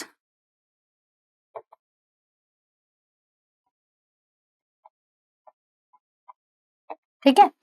अब बच्चे यहां पर ना आपको यूनिफॉर्म और नॉन यूनिफॉर्म का अर्थ समझाऊंगी मैग्नेटिक फील्ड के अंदर क्या होता है। जैसे मान लीजिए यहां पर आपको इसके अंदर ऐसी ना स्ट्रेट लाइंस दिखाई दे रही हैं। अगर आपका मैग्नेटिक फील्ड लाइंस ऐसी सीधी हैं, ठीक है, पैरेलल हैं और इक्वली स्पेस्ड है, यानी कि आपको उनके बीच का जो गैप है वो सेम दिखाई दे रहा है, ये बच्चे बता रहा है यूनिफॉर्म फील्ड। क्या बता रहा है, uniform field. Uniform magnetic field बता रहा है ये, ठीक है। ये बता रहा है कि देखो फील्ड की डायरेक्शन भी सेम रह रही है और उसकी स्ट्रेंथ भी सेम है, ठीक है। लेकिन अगर मैं आपको बोलूं कि मैंने ऐसे बना रखा है, तो यहां पर डायरेक्शन तो सेम है, लेकिन आपको पता है फील्ड के बीच की स्पेसिंग जो है वो अलग अलग हो रही है, ठीक है। यहाँ पर फील्ड लाइंस के बीच का स्पेस कम था, यहाँ पे और कम हुआ, फिर बढ़ गया, फिर और बढ़ गया, तो यानी कि फील्ड की वैल्यू क्या है, नॉन यूनिफॉर्म है, ठीक है।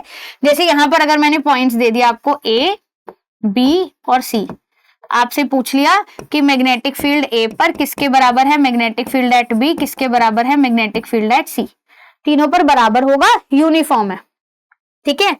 यहां पर बच्चे अगर मैंने पॉइंट ए लिखा, यहां पर बी लिखा और यहां पर सी लिखा, तो आपको पता है कि सी के बीच का स्पेसिंग सबसे ज्यादा है, तो सी की वैल्यू क्या है बच्चे, सबसे कम, उसके बाद है ए की वैल्यू, उसके बाद है मैग्नेटिक फील्ड एट बी सबसे ज्यादा है, क्योंकि उसके बीच की स्पेसिंग क्या है, सबसे कम। डायरेक्शन इन तीनों पे सेम है, डायरेक्शन तीनों पे क्या है, सेम है, डायरेक्शन इसमें भी सेम है, डायरेक्शन इसमें भी सेम है, लेकिन अगर मैग्नीट्यूड की बात कर रही हूं, ये मैं किसकी बात कर रही हूँ बच्चे, मैग्नीट्यूड की।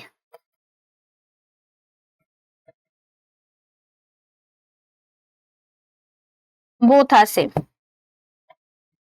लेकिन यहां पर अगर मैं बात करूंगी तो इसकी डायरेक्शन सेम है,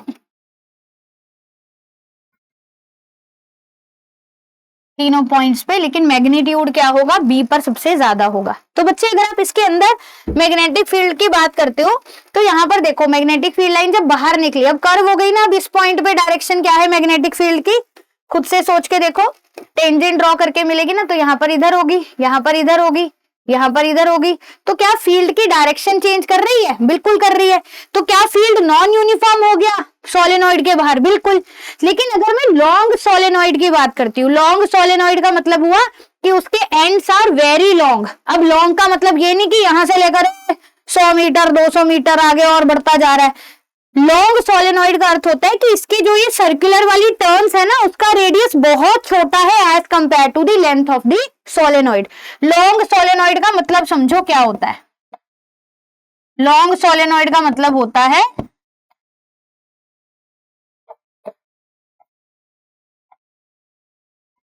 radius of solenoid is very less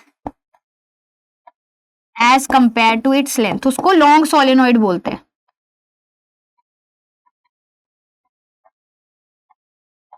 ठीक है, उसको लॉन्ग सोलेनोइड बोलते हैं।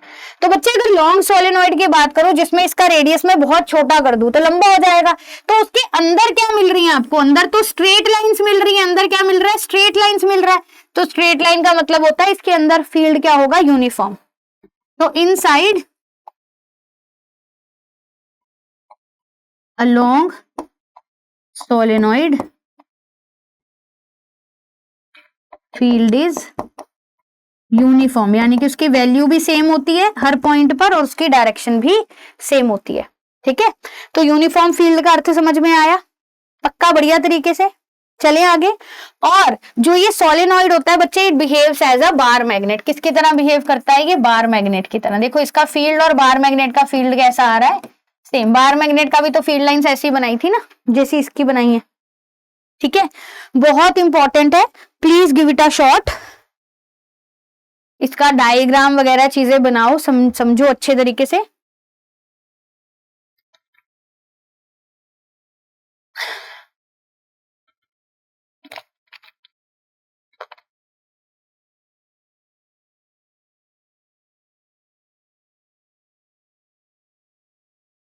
ठीक है बच्चे, चलिए आगे बढ़ते हैं। तो magnetic field due to a solenoid आप लोगों को समझ में आ चुका है। आइए आगे बढ़ते हैं और बात करते हैं force experienced by a current carrying conductor which is placed in magnetic field. तो बच्चे होता क्या है, मान लीजिए अगर मैं एक करंट कैरिंग कंडक्टर लेती हूं, ठीक है, जैसे कि हमने ये मैग्नेटिक फील्ड लिया।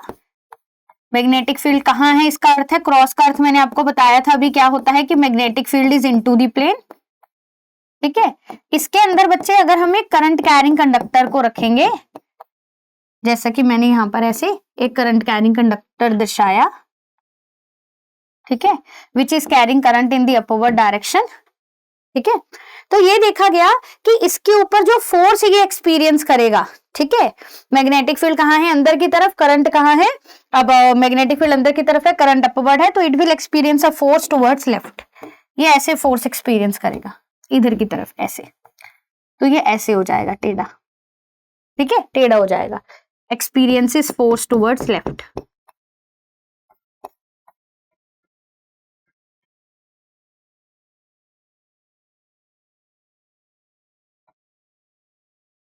ठीक है, लेफ्ट की तरफ फोर्स एक्सपीरियंस करेगा। ऑन द अदर हैंड अगर ये करंट डाउनवर्ड डायरेक्शन में कैरी कर रहा होता तो इसको राइट की तरफ फोर्स एक्सपीरियंस होता।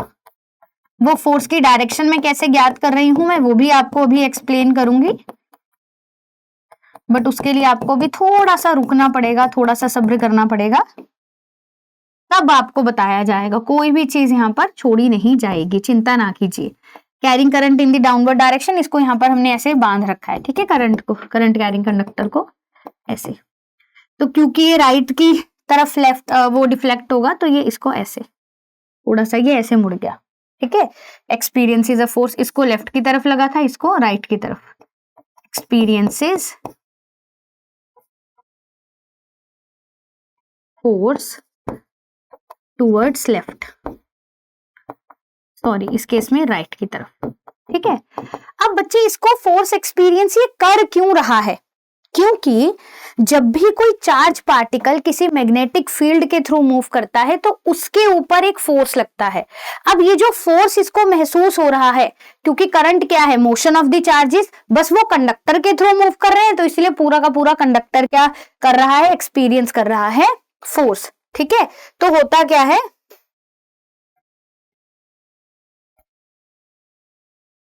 when a charge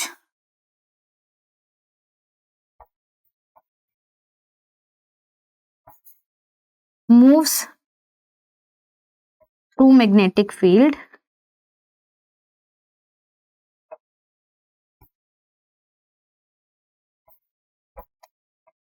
it experiences a force,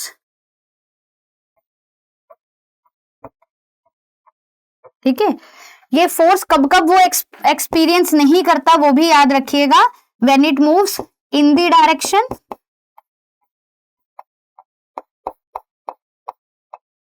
or opposite to the field,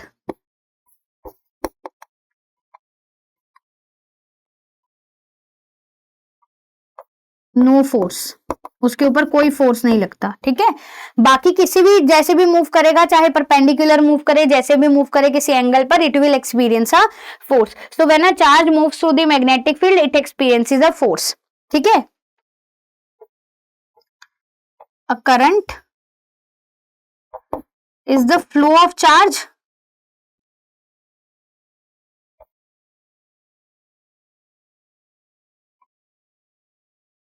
तो when a current carrying conductor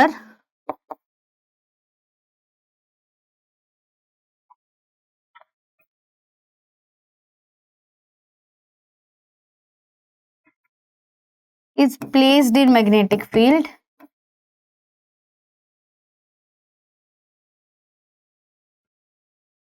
charge flowing through the conductor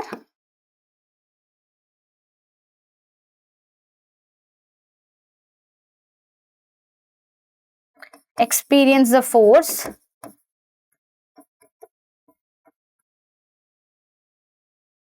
as a result of which force is experienced by the conductor. The force is experienced by the conductor.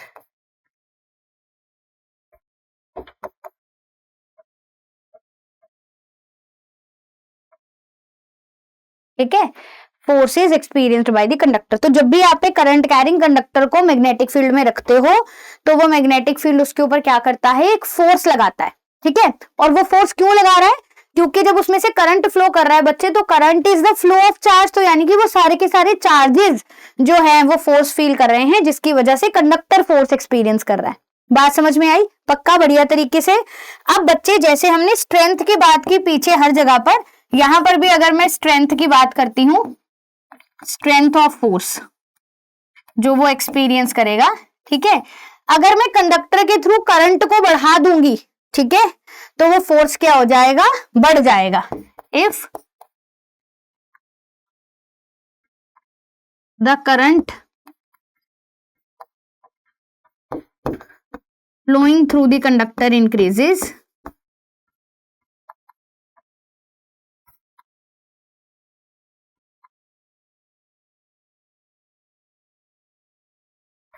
it experiences more force, उसके ऊपर ज्यादा force लगेगा बेटा, ठीक है। अगर हम जिस मैग्नेटिक फील्ड में उसको रख रहे हैं, हम उस मैग्नेटिक फील्ड की स्ट्रेंथ को बढ़ा दे, if the strength of the magnetic field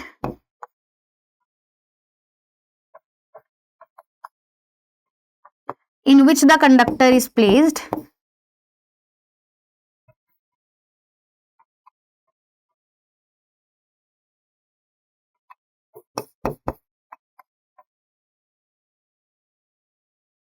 increases,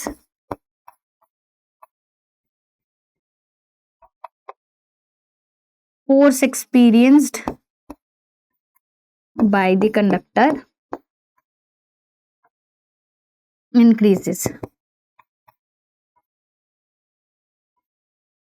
ठीक है, वो भी इंक्रीज करेगा। और बच्चे अगर मैं लेंथ ऑफ द कंडक्टर को इंक्रीज करूंगी तो भी ये क्या हो जाएगा, फोर्स इंक्रीज हो जाएगा। It also depends on the length of the conductor which is effective length actually, ठीक है, बात समझ में आ रही है।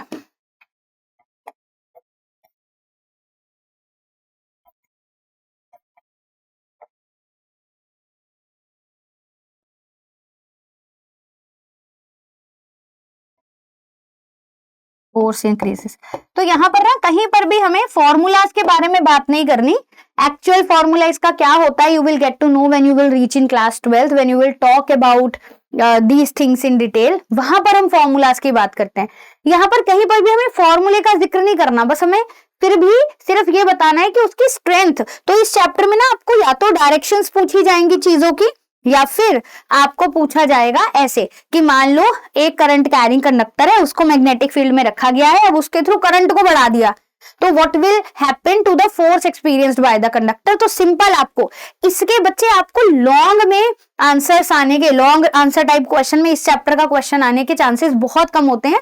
जनरली ये क्वेश्चन आपसे या तो एमसीक्यूज या असर्शन रीजन में पूछा जाता है, या फिर इसका क्वेश्चन आपको ऐसे आ सकता है शॉर्ट आंसर में, या केस स्टडी वाले में आ सकता है कि एक करंट कैरिंग कंडक्टर को जो एक्सपेरिमेंट किया एक बच्चे ने, उसने आयरन फिलिंग्स उसके आसपास स्प्रिंकल की, तो उसने देखा कि वो सर्कल की फॉर्म ले रही है, ठीक है। अब कौन से रूल से आपको ये डायरेक्शन ऑफ फील्ड लाइंस जो है स्ट्रेट करंट कैरिंग कंडक्टर के अराउंड मिलती है, फर्स्ट क्वेश्चन पूछ लिया। दूसरा आपसे पूछ लिया कि अगर वो डायरेक्शन ऑफ करंट, अगर वो बैटरी को उल्टा लगा देगा तो what will happen to the, जो आपकी सर्कुलर लूप्स मिल रही हैं उसमें क्या चेंज आएगा, तो उसकी डायरेक्शन अपोजिट हो जाएगी। मान लो अगर पहले क्लॉकवाइज मिल रही थी तो अब एंटी क्लॉकवाइज मिलेगा, ठीक है। फिर उसके बाद पूछ लेगा कि अगर हम उसके साथ एक रेजिस्टेंस सीरीज में लगा देते हैं या उसके थ्रू करंट को इंक्रीज या डिक्रीज कर देते हैं तो क्या फर्क पड़ेगा फील्ड लाइन पर, वो स्ट्रॉन्ग हो जाएंगी, वो पास पास आ जाएंगी, वो दूर दूर चली जाएंगी, ऐसा सवाल, ठीक है। तो केस स्टडी वाला क्वेश्चन इसमें से आपसे पूछा जा सकता है। अब बच्चे बात करते हैं कि इस फोर्स की मुझे डायरेक्शन किससे मिल रही है, इस फोर्स की हमें डायरेक्शन कहां से मिल रही है। तो डायरेक्शन के लिए बात करने के लिए I will be needing a slide over here and I am going to show that to you guys, ठीक है। तो बच्चे हमें यहां पर डायरेक्शन मिलती है बहुत इंपॉर्टेंट रूल से, which is Fleming's left hand rule. किससे मिलती है बच्चे direction, Fleming's left hand rule से। बहुत इंपॉर्टेंट है, बच्चे इसमें बहुत ज्यादा गलती करते हैं। एक तो इसकी स्टेटमेंट लिखने में ही आधे से ज्यादा बच्चे गलतियां कर देते हैं। अब देखो इसकी स्टेटमेंट कहती क्या है, इसकी स्टेटमेंट कहती है if we stretch thumb, index finger and second finger of our left hand, ठीक है, this is my left hand. कभी भी आपको Fleming's left hand rule apply करना है। You might laugh at me, you will say कि अरे ma'am ये तो पता ही होता है, ठीक है, पर बच्चे आई हैव सीन कि आप किसी को डायरेक्शंस बता रहे होते हो ओवर द कॉल और आप कहते हो अरे वहां से राइट लेना, राइट लेना है, राइट लेना है वहां से, ठीक है। तो ऐसे भी बहुत सारे महारथी बच्चे होते हैं जो राइट और लेफ्ट में कंफ्यूज हो जाते हैं। कोई दिक्कत वाली बात नहीं है। जब आप एग्जाम दे रहे हैं, आपको अगर वहां पर डायरेक्शन का सवाल आता है, आप सबसे पहले एक गहरी लंबी सांस लेकर अपना राइट हैंड और लेफ्ट हैंड देखें, सोचें कि लेफ्ट हैंड यूज करना था तो मैंने बहुत बार देखा है बच्चे को राइट हैंड रूल अप्लाई करना है या Fleming's left hand rule apply करना है और बच्चा ऐसे कर रहा होता है, ठीक है, अच्छा ये करना था परपेंडिकुलर, हाँ ठीक है ठीक है ठीक है। तो राइट और लेफ्ट में बहुत कंफ्यूजन होती है बच्चों को, और दोनों ही रूल कुछ ना कुछ बताते हैं। जैसे लेफ्ट हैंड रूल बताता है बच्चे हमारी डायरेक्शन ऑफ फोर्स, ऐसे राइट हैंड रूल बताता है direction of induced current, which is not in your syllabus any more. When we use to talk about the generator, उस केस के अंदर हमें बच्चे को फ्लेमिंग्स राइट हैंड रूल बताना पड़ता था, but that is deleted from the portion now. तो आपको मोटर जनरेटर कुछ नहीं है, ठीक है, तो आपको राइट हैंड रूल, ये वाला जो है फ्लेमिंग्स राइट हैंड रूल, वो पढ़ना ही नहीं है। तो सिर्फ लेफ्ट हैंड है तो कंफ्यूजन होनी ही नहीं, ठीक है। फ्लेमिंग्स लेफ्ट हैंड रूल कहता है if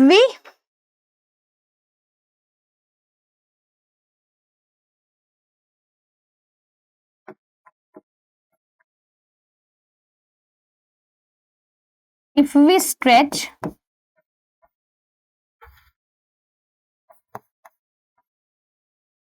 thumb, index finger and second finger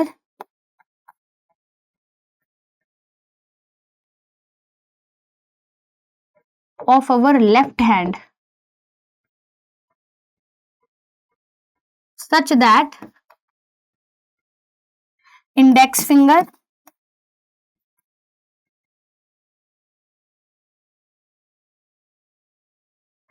pointing in the direction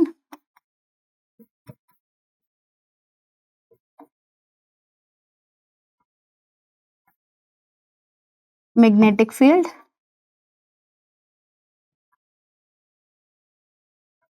ठीक है, second finger pointing in the direction of current,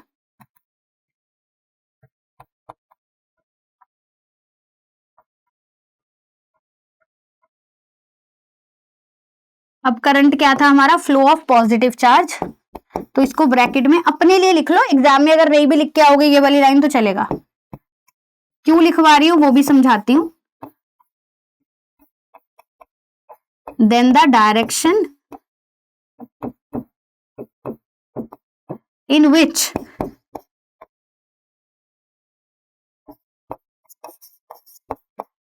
the thumb of our left hand points, या ऊपर लेफ्ट हैंड तो लिख ही रखा है तो लेफ्ट हैंड ज्यादा लिखोगे, लिखने की जरूरत नहीं है। Direction in which the thumb points gives the direction of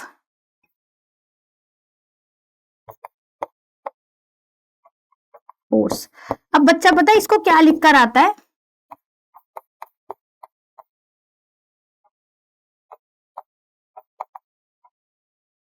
बच्चा इसमें लिख के आता है if we stretch the thumb, index finger and second finger of our left hand such that thumb points in the direction of force, this points in the direction of आपका index finger points in the direction of magnetic field, then the second finger is in the direction of current। मेरे बच्चे आपको Fleming's left hand rule क्या बता रहा है, force की direction बता रहा है ना। अब जब तुम इन फिंगर्स को म्यूचुअली परपेंडिकुलर रख रहे हो, अगर तुम सबसे पहले यही बता दोगे कि this is the direction of force, गलत हो जाएगा वो, ठीक है। तो स्टेटमेंट को अपनी मर्जी से मत घुमाओ। इसकी डायरेक्शन फोर्स की तब मिलती है जब ये in the direction of magnetic field होता है, ये in the direction of current होता है। तो जो बची हुई डायरेक्शन है वो कौन ज्ञात कर रहा है, हमारा थंब। आई बात समझ, तो थंब का लास्ट में आएगा। इसे इसी तरीके से लिख के आना है, अपनी भाषा में मत लिख कर आना, ठीक है। मैं बच्चों को कई बार ये चीज बताते हुए चलती हूँ और बहुत बार बोलती हूँ क्लासेस के अंदर भी कि बच्चे जब भी आप अपना आंसर लिखेंगे you have to make sure कि आपका आंसर एकदम बढ़िया तरीके से टीचर को समझ में आ रहा है। रे डायग्राम्स बनाओगे तो फ्री हैंड रे डायग्राम्स मत बनाना, वरना आप फ्री हैंड ड्राइंग करके आओगे, टीचर भी फ्री हैंड ड्राइंग करके 0 नंबर दे देगा। ठीक है, नंबर चाहिए तो आपका लिखने का एक तरीका होना चाहिए। ठीक है, वो भी मैं आपके साथ टिप्स एंड ट्रिक्स जरूर शेयर करूंगी जल्दी कि किस तरीके से आपको अपने आंसर लिखकर आने होते हैं, सो दैट आपके बहुत अच्छे मार्क्स जो हैं आए, टीचर मार्क्स काट ही ना पाए। ठीक है, चलिए फ्लेमिंग्स लेफ्ट हैंड रूल समझ में आया, इसको बनाकर भी दिखा देते हैं बच्चे आपको।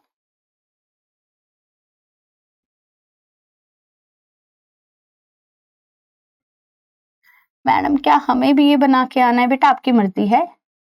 ठीक है, ये देखो ये हमने बना दिया थंब, ये किसकी डायरेक्शन आ रही है? फोर्स की।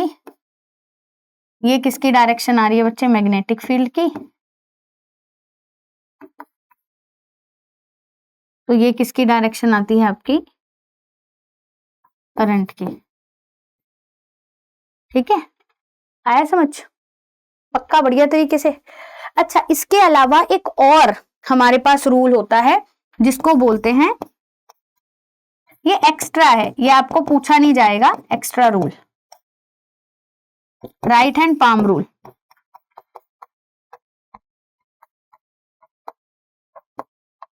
ठीक है, इससे ना थोड़ा सा और आसान हो जाता है, आपको अपना आंसर चेक करने में आसानी रहेगी। ये क्या कहता है बच्चे? आप राइट हैंड के सारी फिंगर्स किस डायरेक्शन में रखोगे? मैग्नेटिक फील्ड की डायरेक्शन में। थंब को पॉइंट कर लोगे डायरेक्शन ऑफ करंट,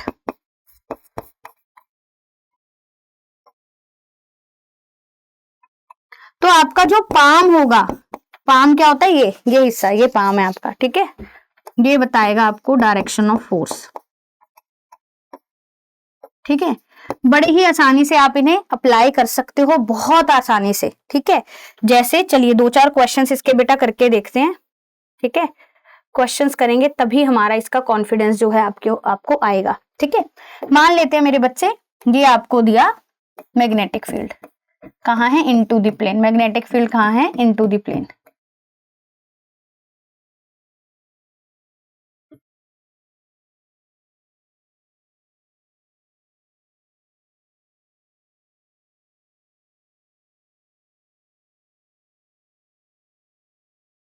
ठीक है बच्चे, यहां पर ना आपको कोई चार्ज पार्टिकल दे दिया।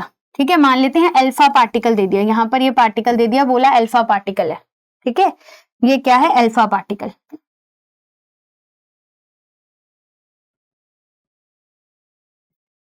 और आपको बोला कि अल्फा पार्टिकल ऐसे जा रहा है, this is the velocity of the alpha particle. तो बच्चे अब मुझे खुद बताओ कि अल्फा पार्टिकल कैसा होता है? Alpha particle is a positively charged particle. Alpha particle होता है पॉजिटिवली चार्ज्ड पार्टिकल।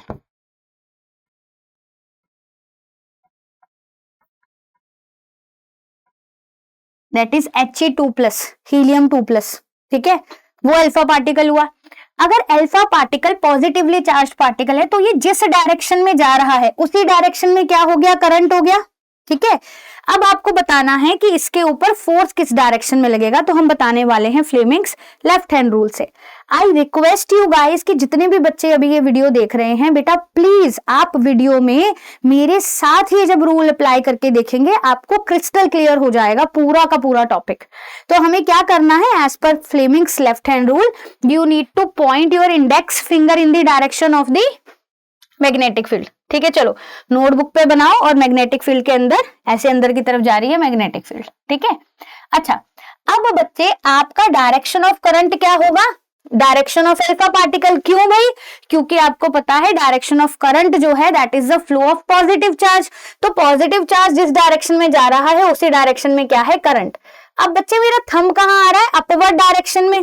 तो इसका अर्थ हुआ कि इसको किस डायरेक्शन में फोर्स एक्सपीरियंस होगा बच्चे? अपवर्ड डायरेक्शन में। ठीक है, तो force experienced by alpha particle will be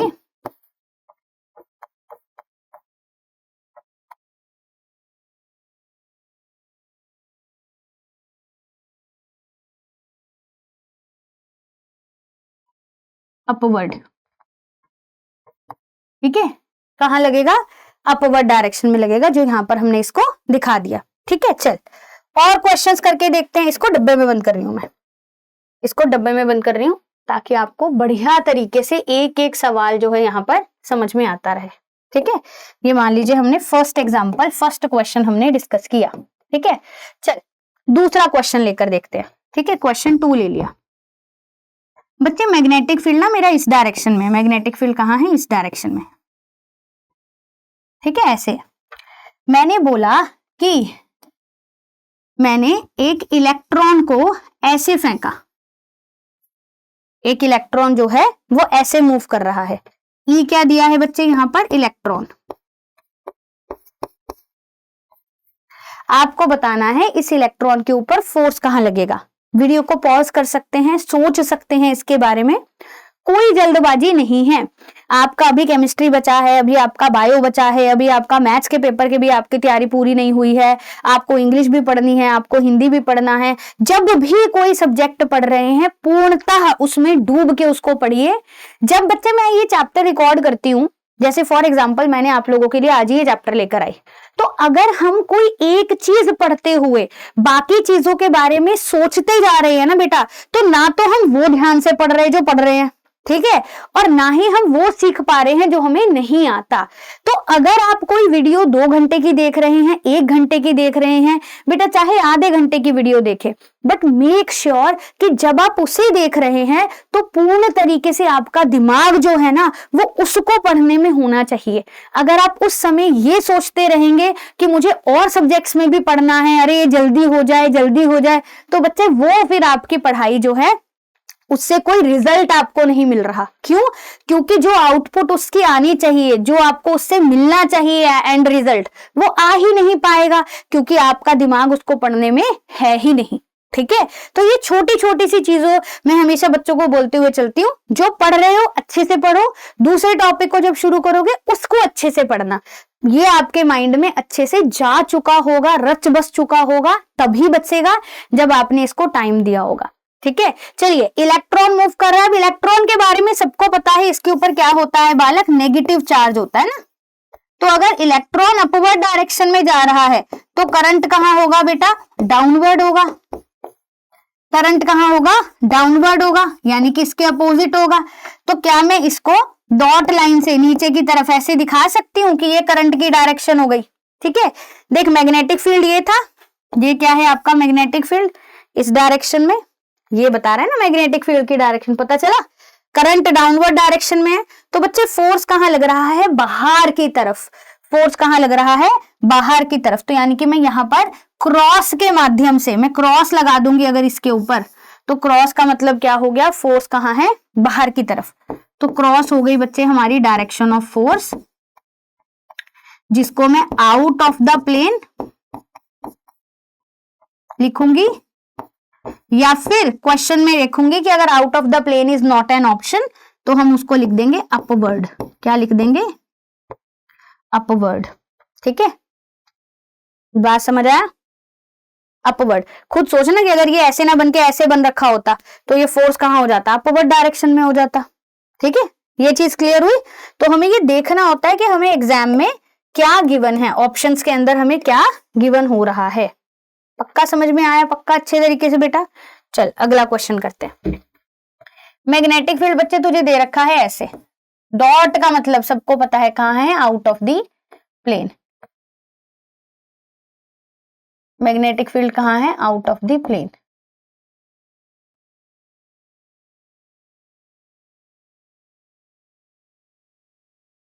ठीक है बच्चे, हम कह रहे हैं कि एक पॉजिटिव चार्ज पार्टिकल Q जो है वो पॉजिटिव है,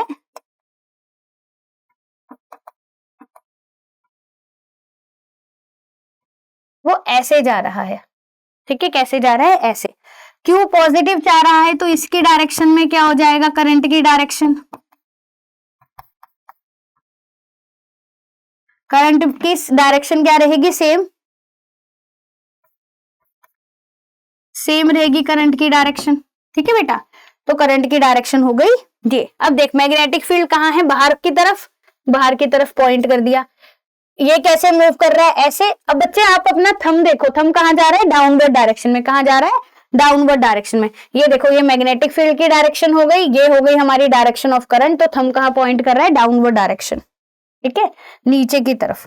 तो इसके ऊपर फोर्स कहाँ लगेगा बच्चे, डाउनवर्ड डायरेक्शन में, ठीक है।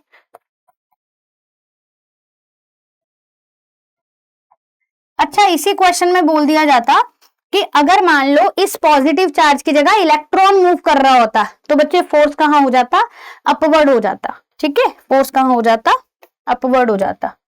बात समझ आ गई बढ़िया तरीके से। अब चलो मैम आपने बोला कि राइट हैंड पाम रूल जो होता है ना वो इसकी डायरेक्शन हमें कंफर्म करनी दिखाएगा कि कंफर्म्ड यही डायरेक्शन है। बच्चे राइट हैंड पाम रूल में आपको बोला कि आपको अपना सिर्फ और सिर्फ कौन सा हैंड यूज करना है, राइट हैंड यूज करना है। कैसे यूज करना है बता रही हूं, आपको राइट हैंड को पॉइंट करना है इन the direction of magnetic field, ठीक है। ये हो गया, थंब हो गया direction of flow of positive charge या फिर करंट। अब बच्चे देखो यहाँ पर ये आपका पाम किस डायरेक्शन में जा रहा है, अपवर्ड, तो फोर्स कहां लगा, अपवर्ड। इजी है। मैग्नेटिक फील्ड इस डायरेक्शन में है, चार्ज का करंट का फ्लो कहां है, डाउनवर्ड डायरेक्शन में होना चाहिए, करंट का फ्लो कहां है, डाउनवर्ड डायरेक्शन। अच्छा वो सॉरी बच्चे ये गलत हो गया, ओ ये गलत हो गया हमसे। ये इलेक्ट्रॉन इस डायरेक्शन में जा रहा था ना, मैग्नेटिक फील्ड इधर था, करंट डाउनवर्ड डायरेक्शन में था, तो ये आउट ऑफ द प्लेन लगना चाहिए। आउट ऑफ द प्लेन तो लिखा है बट उसको मैंने क्रॉस दर्शा दिया, इसको डॉट होना चाहिए बेटा, डॉट होना चाहिए। क्या होना चाहिए, dot dot dot dot dot dot dot dot होना चाहिए, ठीक है, आउट ऑफ द प्लेन।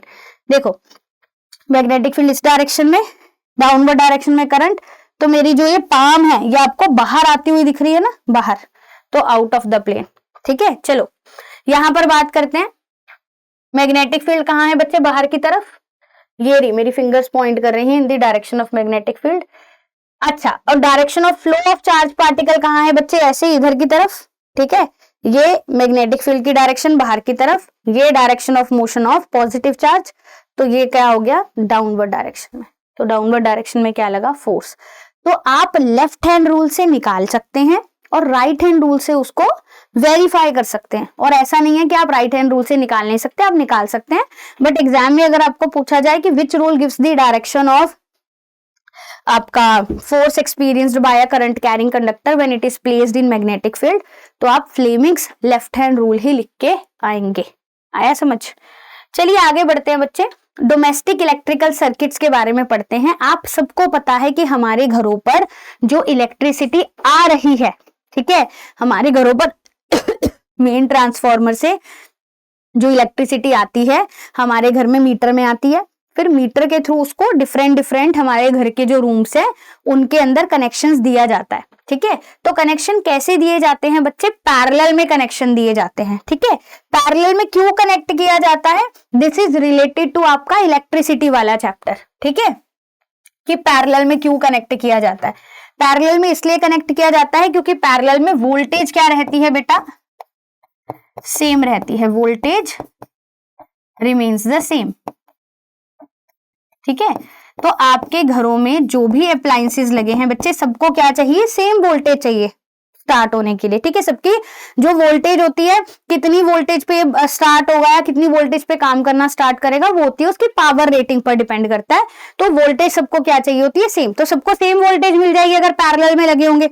अच्छा, अब हमारे घर में जो करंट एंटर करता है वो लाइव वायर से एंटर करता है या किसी भी अप्लायंस के अंदर, ठीक है। आपको पता है 2 पिन प्लग, ठीक है, 2 पिन, एक पिन लाइव वायर के लिए, दूसरी पिन न्यूट्रल वायर के लिए, तभी तो सर्किट कंप्लीट बनेगी। एक में से करंट जाएगा तो दूसरी वायर में से आएगा ना, ठीक है, तो ये आपका सर्किट कंप्लीट होगा। तो एक लाइव वायर और एक न्यूट्रल वायर, और एक होती है हमारी अर्थ वायर, ठीक है। अर्थ वायर का बेसिकली पर्पस क्या होता है बच्चे, कि जो भी आपके मेटेलिक अप्लायंसेस होते हैं जिनका 3 पिन प्लग होता है, आपने घरों में अपने पावर सॉकेट देखी होगी, पावर सॉकेट में 3 पिन प्लग होता है ना, ठीक है।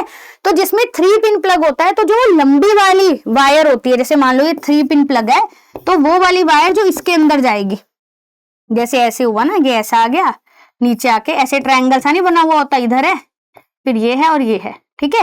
तो ये वाला जो प्लग होता है ये आपका होता है, ये वाली जो आपकी वायर होती है उसका कनेक्शन होता है बच्चे लाइव वायर के साथ, लाइव वायर नहीं सॉरी अर्थ वायर के साथ। तो अर्थ वायर क्या करती है बेसिकली, कि जब घर की कंस्ट्रक्शन हो रही होती है तो एक कंडक्टर को प्लेस किया जाता है अंडर द अर्थ।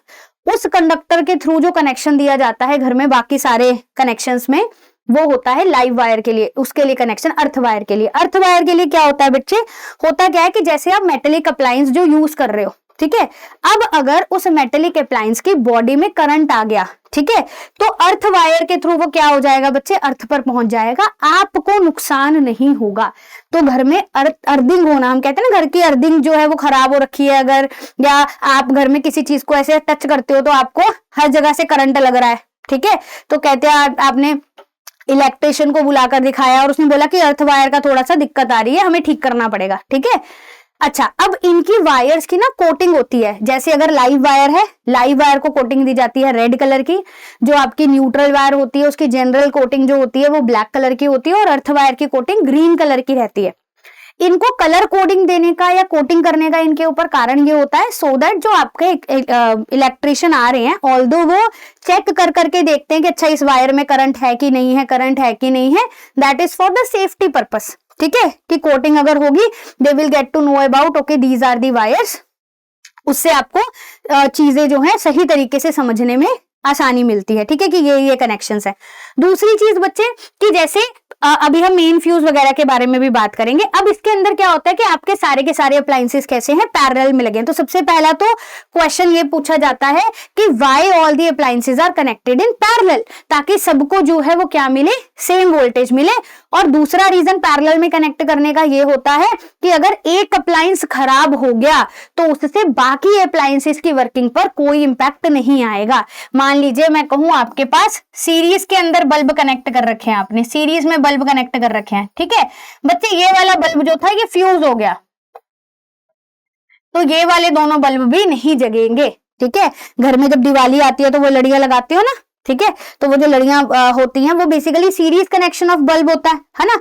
अब देखोगे, अगर आप देखोगे कि यार ये वाली लड़ी जो है ना काम नहीं कर रही है, इसकी लाइट जल नहीं रही, तो क्या करते हैं पापा कई बार उसको खोलकर, ठीक है, या इलेक्ट्रिशियन अगर घर पे आया वो क्या करेगा, देखेगा कि अच्छा इतनी जल रही है, बाकी की जो है वो फ्यूज है, तो बीच में जो बल्ब खराब होता है जहां से टूटी हुई होती है तार, उसको अगर आप हटाकर बल्ब को दोबारा रिकनेक्ट कर दो तो वो काम करने लग जाती है। तो सीरीज कनेक्शन में क्या होता है कि अगर एक फ्यूज हुआ तो बाकी की भी जलनी बंद हो जाएंगी, जब तक आप इसे रिमूव नहीं करोगे सर्किट आपकी वर्क नहीं करेगी, इसको हटा के दोबारा कनेक्शन देना पड़ेगा काम कराने के लिए। पैरेलल में क्या होता है बच्चे कि अगर पैरेलल कॉम्बिनेशन ऑफ अप्लायंसेस है, ठीक है, अगर मान लो पैरेलल में ये बल्ब लगे हैं बच्चे और इनमें से एक बल्ब मैं कहूं खराब हो गया, ये हट गया, तब भी इन दोनों बल्ब की वर्किंग पर कोई इंपैक्ट नहीं आएगा, वो चलते रहेंगे अप्लायंस, ठीक है। तो पैरेलल में क्यों कनेक्ट किया जाता है, ताकि सबको सेम वोल्टेज मिल जाए। दूसरा कि अगर कोई एक अप्लायंस खराब हो गया या उसको कोई दिक्कत परेशानी समस्या हुई तो बाकी के अप्लायंस की वर्किंग पर कोई इंपैक्ट नहीं आए। आपके घर में अगर पंखे में कोई दिक्कत आई है तो पंखा ही चलना बंद करेगा, ठीक है, ये नहीं है कि ट्यूबलाइट कहेगी हाँ पंखा तो खराब हो गया ना, वो नहीं चल रहा तो मैं कैसे चल सकती हूँ, वो चलती रहेगी, उसको कोई दिक्कत नहीं आएगी। या ये नहीं होगा अरे पंखा ही चल रहा है तो एसी कैसे चलेगा, एसी थोड़ी चल पाएगा, पंखा नहीं चल रहा, सारे सीरीज में कनेक्टेड है, ठीक है, बात समझ आई, पक्का। फिर सारे के सारे अप्लायंसेस अपनी क्षमता के अनुसार उनको जितनी वोल्टेज चाहिए, जितना करंट चाहिए, अपनी रेजिस्टेंस के अकॉर्डिंग इलेक्ट्रिकल एनर्जी जो है वो कंज्यूम करते हैं। तो पैरेलल कनेक्शन का अर्थ समझ में आया, ये समझ आया कि लाइव वायर, न्यूट्रल वायर और अर्थ वायर तीनों की जो कलर कोडिंग है, why that is so important, और 3 तरीके की जो वायर्स हैं वो हैं। अब बच्चे इलेक्ट्रिकल सर्किट में हमारी जो प्रॉब्लम्स होती हैं वो देखो कौन सी होती हैं, ठीक है। Problems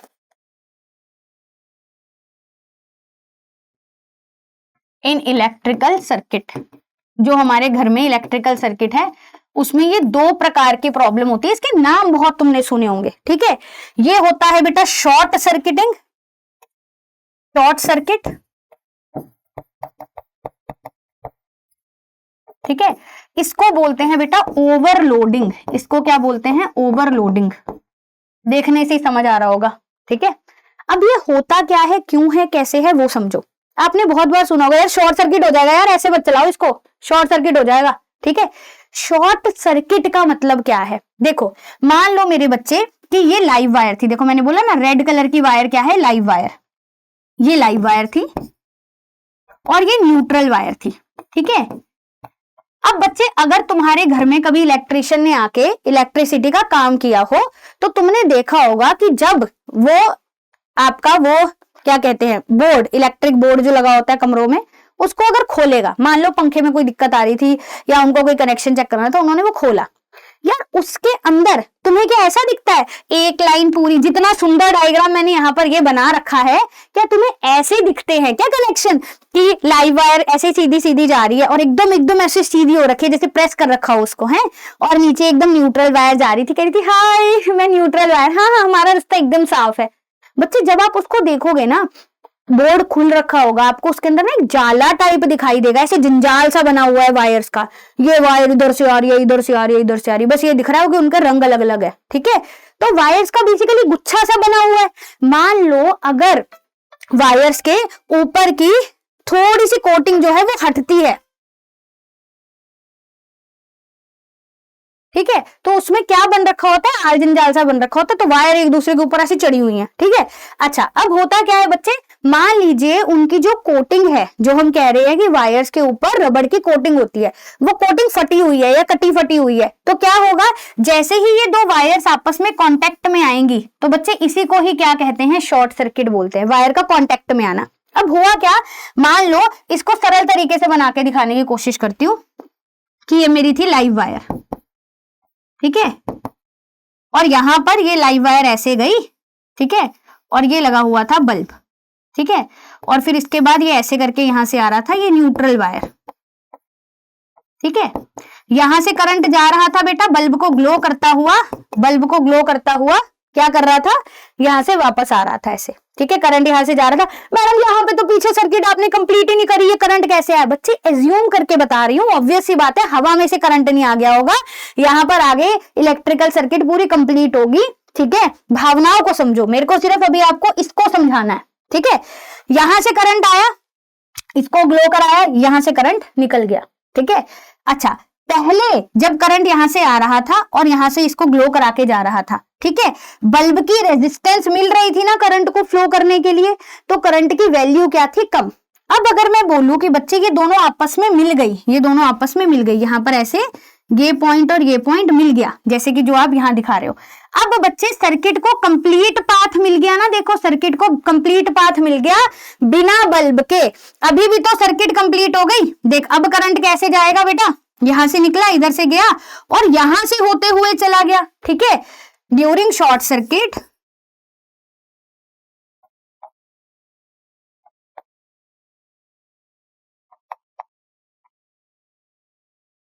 large amount of current flows,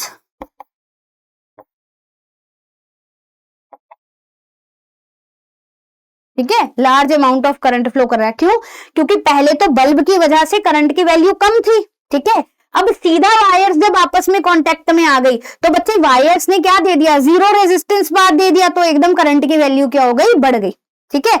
उसी को क्या कहते हैं, शॉर्ट सर्किट। और शॉर्ट सर्किट हुआ क्यों था, क्योंकि वायर्स जो थी आपस में आल जंजाल सा वायर्स का बना रखा था, और एक वायर ने दूसरी वायर के ऊपर का वो जो था कोटिंग जो थी, ये जो होती है कोटिंग, ये क्या थी बच्चे, निकली हुई थी, ठीक है, वायर्स आपस में ऐसे टच हो गई, ठीक है, आया समझ। अब ओवरलोडिंग क्या होता है, ओवरलोडिंग क्या होता है बच्चे, अब होता क्या है, ध्यान से सुनिएगा इसको। होता क्या है कि आपका जो अप्लायंसेस होते हैं, आपके जो अप्लायंसेस होते हैं, इसमें क्या होता है, इसमें क्या होता है, जैसे मान लो आपने ना अपने रूम में एक जो ऊपर, हमारे घर में दो तरीकों के पावर सॉकेट होते हैं, एक होता है ऊपर वाला सॉकेट जो छोटा होता है, ठीक है, पावर सॉकेट ही है बट छोटा है, उसका एक वैल्यू होती है कि उसमें 5 एम्पियर से ज्यादा एम्पियर का करंट जो है वो फ्लो नहीं करेगा, ठीक है, उनकी एक लिमिट होती है। और फिर नीचे एक बड़े वाले पावर सॉकेट होते हैं, जैसे आप लोगों ने अपने घर पे नीचे पावर सॉकेट वाले देख रखे होंगे, जिसपे हम रेफ्रिजरेटर वगैरह कनेक्ट करके रखते हैं, ठीक है, पावर वाला सॉकेट बड़ा वाला, उसकी मैक्सिमम लिमिट होती है जैसे 16 एम्पियर, ठीक है। इसका अर्थ है कि वो मैक्सिमम करंट, उससे आप कितना विड्रॉ कर सकते हो, 16 एम्पियर का विड्रॉ कर सकते हो, ठीक है। और जो ऊपर वाले जिसपे हम फोन के चार्जर वार्जर लगाते हैं, ठीक है, उनकी पावर रेटिंग क्या होती है, या उनका रेटिंग क्या होती है, 5 एम्पियर तक, ठीक है। अब हुआ क्या, मान लो मैं कहूं कि तुमने ज्यादा अप्लायंस, ज्यादा बड़ा अप्लायंस जिसको ज्यादा करंट चाहिए था, वो तुमने ऊपर वाले पे लगा दिया, ठीक है, ऊपर वाले पे लगा दिया, तो बच्चे अब ये स्विच थोड़ी करेगा आपने ना एक्चुअली पता क्या किया है, मैं तो 5 एम्पियर से ज्यादा करंट ना दे नहीं पाता ना, आपने मेरे साथ कनेक्ट कर दिया अप्लायंस को, वो थोड़ी ऐसा करेगा, वो तो करंट फ्लो करवाएगा ही करवाएगा, लेकिन ये बोलेगा कौन, ये बोलेगी ओवर हीटिंग। देखो हर वायर की एक लिमिट होती है जितना उसमें से करंट फ्लो करके जा सकता है बिना उसकी इंसुलेशन को खराब किए, जो उसके ऊपर बाहर रबर की कोटिंग है ना उसको बिना खराब किए। आपको पता है, आप इलेक्ट्रिसिटी चैप्टर में पढ़ चुके हो कि जब किसी वायर में से करंट फ्लो करेगा तो वो वायर को क्या करेगा, हीटअप करेगा, वायर को क्या करेगा, हीटअप करेगा। उस हीट की वजह से अगर हीट ज्यादा प्रोड्यूस होगी तो बच्चे उसकी ऊपर की जो प्लास्टिक वाली कोटिंग होती है, जो रबड़ वाली कोटिंग होती है, वो मेल्ट होने लग जाएगी, रबड़ कोटिंग है ना, वो मेल्ट हो जाएगी। तो हो सकता है कि वो आपस में कांटेक्ट में तो आ ही जाएंगे, क्योंकि वायर्स का तो क्या बना हुआ है, जाला सा बना हुआ है, ठीक है। तो शॉर्ट सर्किट हो जाती है, ओवरलोडिंग की वजह से क्या होगा, शॉर्ट सर्किट होगा, ठीक है। अब ओवरलोडिंग हुई क्यों, आपके घर में आपने ऊपर वाला जो प्लग था, जो 5 एम्पियर का करंट दे रखा था, उसके साथ एक एक्सटेंशन लगाई, और ये लो आप महान लोग उसके साथ लैपटॉप भी चार्ज कर रहे हो, उसके साथ आपने वो भी और रख दिया, क्या कहते हैं, और भी देखो आपको यहाँ पर भी दिख रहा होगा कि यहाँ पर एक एक्सटेंशन लगा दिया, उस एक्सटेंशन के साथ ही आल जंजाल सारी चीजें, लैपटॉप भी चार्ज कर लो, और भी 2-4 प्लग जो है जो लगा रखे हैं। अब देख मेरे बच्चे क्या हुआ, ये यहाँ से करंट आया कुछ, ठीक है। अब तूने सारे के सारे अप्लायंसेस जो थे इधर कनेक्ट कर रखे थे, एक इधर एक इधर एक इधर एक इधर, तो करंट उनमें डिवाइड हो गया। लेकिन यहां से जो करंट आ रहा था वो तो बढ़ गया ना, वो तो बढ़ गया, ठीक है। मैं ये मानती हूँ कि जो आपने अप्लायंसेस कनेक्ट करे हैं उन सबको सेम वोल्टेज मिल रही है, लेकिन ओवरऑल करंट जो इस वायर से आ रहा है, जो यहां से लिया जा रहा है, जो इस सॉकेट से लिया जा रहा है, वो तो बढ़ गया, ठीक है। तो उसने क्या क्रिएट कर दिया, इस वायर में अंदर क्या क्रिएट कर दिया बच्चे, ओवर हीटिंग क्रिएट कर दी। ओवर हीटिंग से उसकी जो रबड़ वाली इंसुलेशन थी वो मेल्ट होगी, मेल्ट होकर वायर्स कांटेक्ट में आएंगी, शॉर्ट सर्किट होगी, आग लगेगी, ठीक है। आया समझ, ओवरलोडिंग और ये समझ आया। तो इलेक्ट्रिकल सर्किट की प्रॉब्लम्स जो होती हैं दैट इज आपका शॉर्ट सर्किटिंग एंड ओवरलोडिंग, दोनों आपको समझाया जा चुका है कि क्यों हो रही है। अब इनसे बचने का उपाय क्या होता है, इनसे बचने के 2 उपाय होते हैं बच्चे, या तो इलेक्ट्रिकल फ्यूज यूज किया जाता है, ये आपको इलेक्ट्रिसिटी वाले चैप्टर में बताया गया कि इलेक्ट्रिकल फ्यूज क्या होता है। हम क्या करते हैं, किसी भी एक रूम के अंदर, जैसे अगर हम एक रूम की बात कर रहे हैं तो उस रूम के सारे कनेक्शंस जो थे वो तो है पैरेलल में, साथ में उस रूम का एक फ्यूज भी है, ठीक है। अब फ्यूज के साथ क्या होता है कि अगर उसकी जो एक रीडिंग है पर्टिकुलर, जैसे मान लो 10 एम्पियर मैंने फ्यूज की रीडिंग ली है, जैसे ही 10 एम्पियर से ज्यादा करंट उसमें से फ्लो करेगा, फ्यूज क्या कर जाएगा बच्चे, मेल्ट कर जाएगा, और वो मेल्ट करके फ्यूज वायर क्या कर देगी, सर्किट को ब्रेक कर देगी, जिससे सर्किट में करंट आगे नहीं जा पाएगा। तो इन प्रॉब्लम्स को सॉल्व करने के लिए, to avoid problems like short circuiting and overloading, हम क्या यूज करते हैं बेटा, fuse, electrical fuse is used, ठीक है। फ्यूज क्या होता है बच्चे, एक वायर है जो लगाई गई है, ठीक है, एक इंस्ट्रूमेंट टाइप का हो गया जो आपके सर्किट को प्रोटेक्ट करेगा। जैसे ही उसमें से करंट जितनी उसकी लिमिट है उससे ज्यादा फ्लो करेगा, वो क्या हो जाएगा, मेल्ट हो जाएगा, ठीक है। तो मेल्ट हो गया, टूट गया, ब्रेक हो गया, तो उसने करंट को आगे जाने ही नहीं दिया, आपका अप्लायंस जो है वो सुरक्षित है, ठीक है, उसको कुछ नहीं हुआ। तो फ्यूज ने खुद मेल्ट होकर उसकी जान बचा ली, ठीक है। अच्छा, फ्यूज अगेन बच्चे इट इज अ डिवाइस जिसको आपको चेंज करना पड़ेगा। फ्यूज मेल्ट हो गया तो ऐसा तो है नहीं कि आप उसकी तार दोबारा से जोड़ के लगा लोगे, ठीक है। मेल्ट हो गया, खराब हो गया, तो फ्यूज आपको हमेशा चेंज करवाना पड़ता है। फ्यूज क्या करवाना पड़ता है बच्चे, चेंज करवाना पड़ेगा, ठीक है, चेंज करना पड़ेगा। तो कोई ऐसी डिवाइस जिसको आपको चेंज ही ना करना पड़े, ठीक है, वो होती है बेटा एमसीबी। सुना होगा, अरे एमसीबी गिर गई होगी, अचानक से घर की लाइट चली गई, पापा भागे, अरे मैं एमसीबी चेक करके आता हूं। What is that MCB, MCB होता है बच्चे मिनिएचर सर्किट ब्रेकर, ठीक है। कभी भी घर के अंदर अप्लायंसेस की वजह से, यूज की वजह से शॉर्ट सर्किट या ओवरलोडिंग की कोई दिक्कत होती है, अचानक से मान लीजिए आपकी मम्मी ने घर पे किचन का गीजर भी ऑन कर रखा था और बाथरूम का गीजर भी ऑन था, ठीक है, जैसे ही वो दोनों गीजर ऑन हुए सर्किट में एकदम से करंट बढ़ गया। जब भी घर में ऐसी कोई परेशानी होगी जिसमें आपके घर में जो इलेक्ट्रिसिटी आ रही है वायर्स के अंदर ओवरलोडिंग हो रही होगी, तो ये एमसीबी क्या हो जाती है बच्चे की, ड्रॉप हो जाती है, ठीक है, ये ड्रिप हो जाती है यानी कि गिर जाएगी, ठीक है। और जब वो आपकी प्रॉब्लम सॉल्व हो जाएगी, वो एक्स्ट्रा करंट जो है वो फ्लो आउट हो जाएगा। कुछ टाइम के बाद जब इसको ऐसे ऊपर करोगे तो ये वापस से घर की लाइट जो है वो आ जाएगी। तो miniature circuit breaker,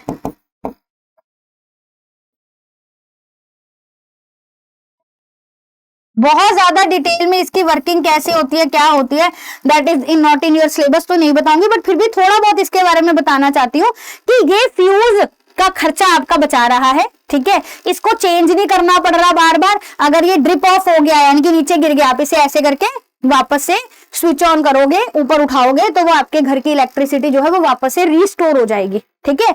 so these two are the devices जो कि बेसिकली आपकी सर्किट्स को प्रोटेक्ट करती हैं, जो आपके घर की सर्किट्स होती हैं। समझ में आया पक्का, बढ़िया तरीके से, आत्मा में गया, कोई परेशानी कोई समस्या पक्का नहीं है। तो बच्चे इसके साथ हमारा ये चैप्टर समाप्त हो रहा है, समाप्त हो रहा है। तो मुझसे पूछोगे मैम इस चैप्टर में हमें क्या आ सकता है, बच्चे आपको या तो इलेक्ट्रिकल सर्किट हाउस होल्ड वाली वो बनानी आ सकती है, आपसे इन दो डिवाइसेस के बारे में पूछा जा सकता है कि कौन सी होती है, ठीक है, बहुत ज्यादा डिटेल में इसके बारे में नहीं पूछा जाएगा। दूसरी चीज, रूल्स आपसे पूछ सकते हैं, आपको बोल दिया कि कौन से रूल हैं उसको स्टेट करो, ठीक है। इसका फिर से बोलूंगी, केस स्टडी वाला क्वेश्चन इस चैप्टर में से आने के ज्यादा चांसेस हैं, ठीक है, कि बोर्ड्स में केस स्टडी वाला जो क्वेश्चन हो वो आपको इस चैप्टर पे दिखे तो बिल्कुल हैरान मत होइएगा, आ सकता है, बिल्कुल आ सकता है, जिसमें रूल्स वगैरह आपको स्टेट करने के लिए पूछे जा सकते हैं, ठीक है। तो मुझे पूरी उम्मीद है बच्चे कि ये लेक्चर आपको उतना ही पसंद आया होगा जितना बाकी के लेक्चर्स आए हैं। I will see you guys in another video जिसमें मैं आप लोगों के लिए कुछ ना कुछ लेकर आती हूँ, ठीक है। चलिए, और बहुत अच्छे तरीके से मेहनत कीजिए, कुछ ही दिन बचे हैं, all the very best and I will see you in another video. अब एग्जाम की तैयारी को और बेहतर करने के लिए हमारे चैनल को लाइक, शेयर और सब्सक्राइब करना ना भूलें।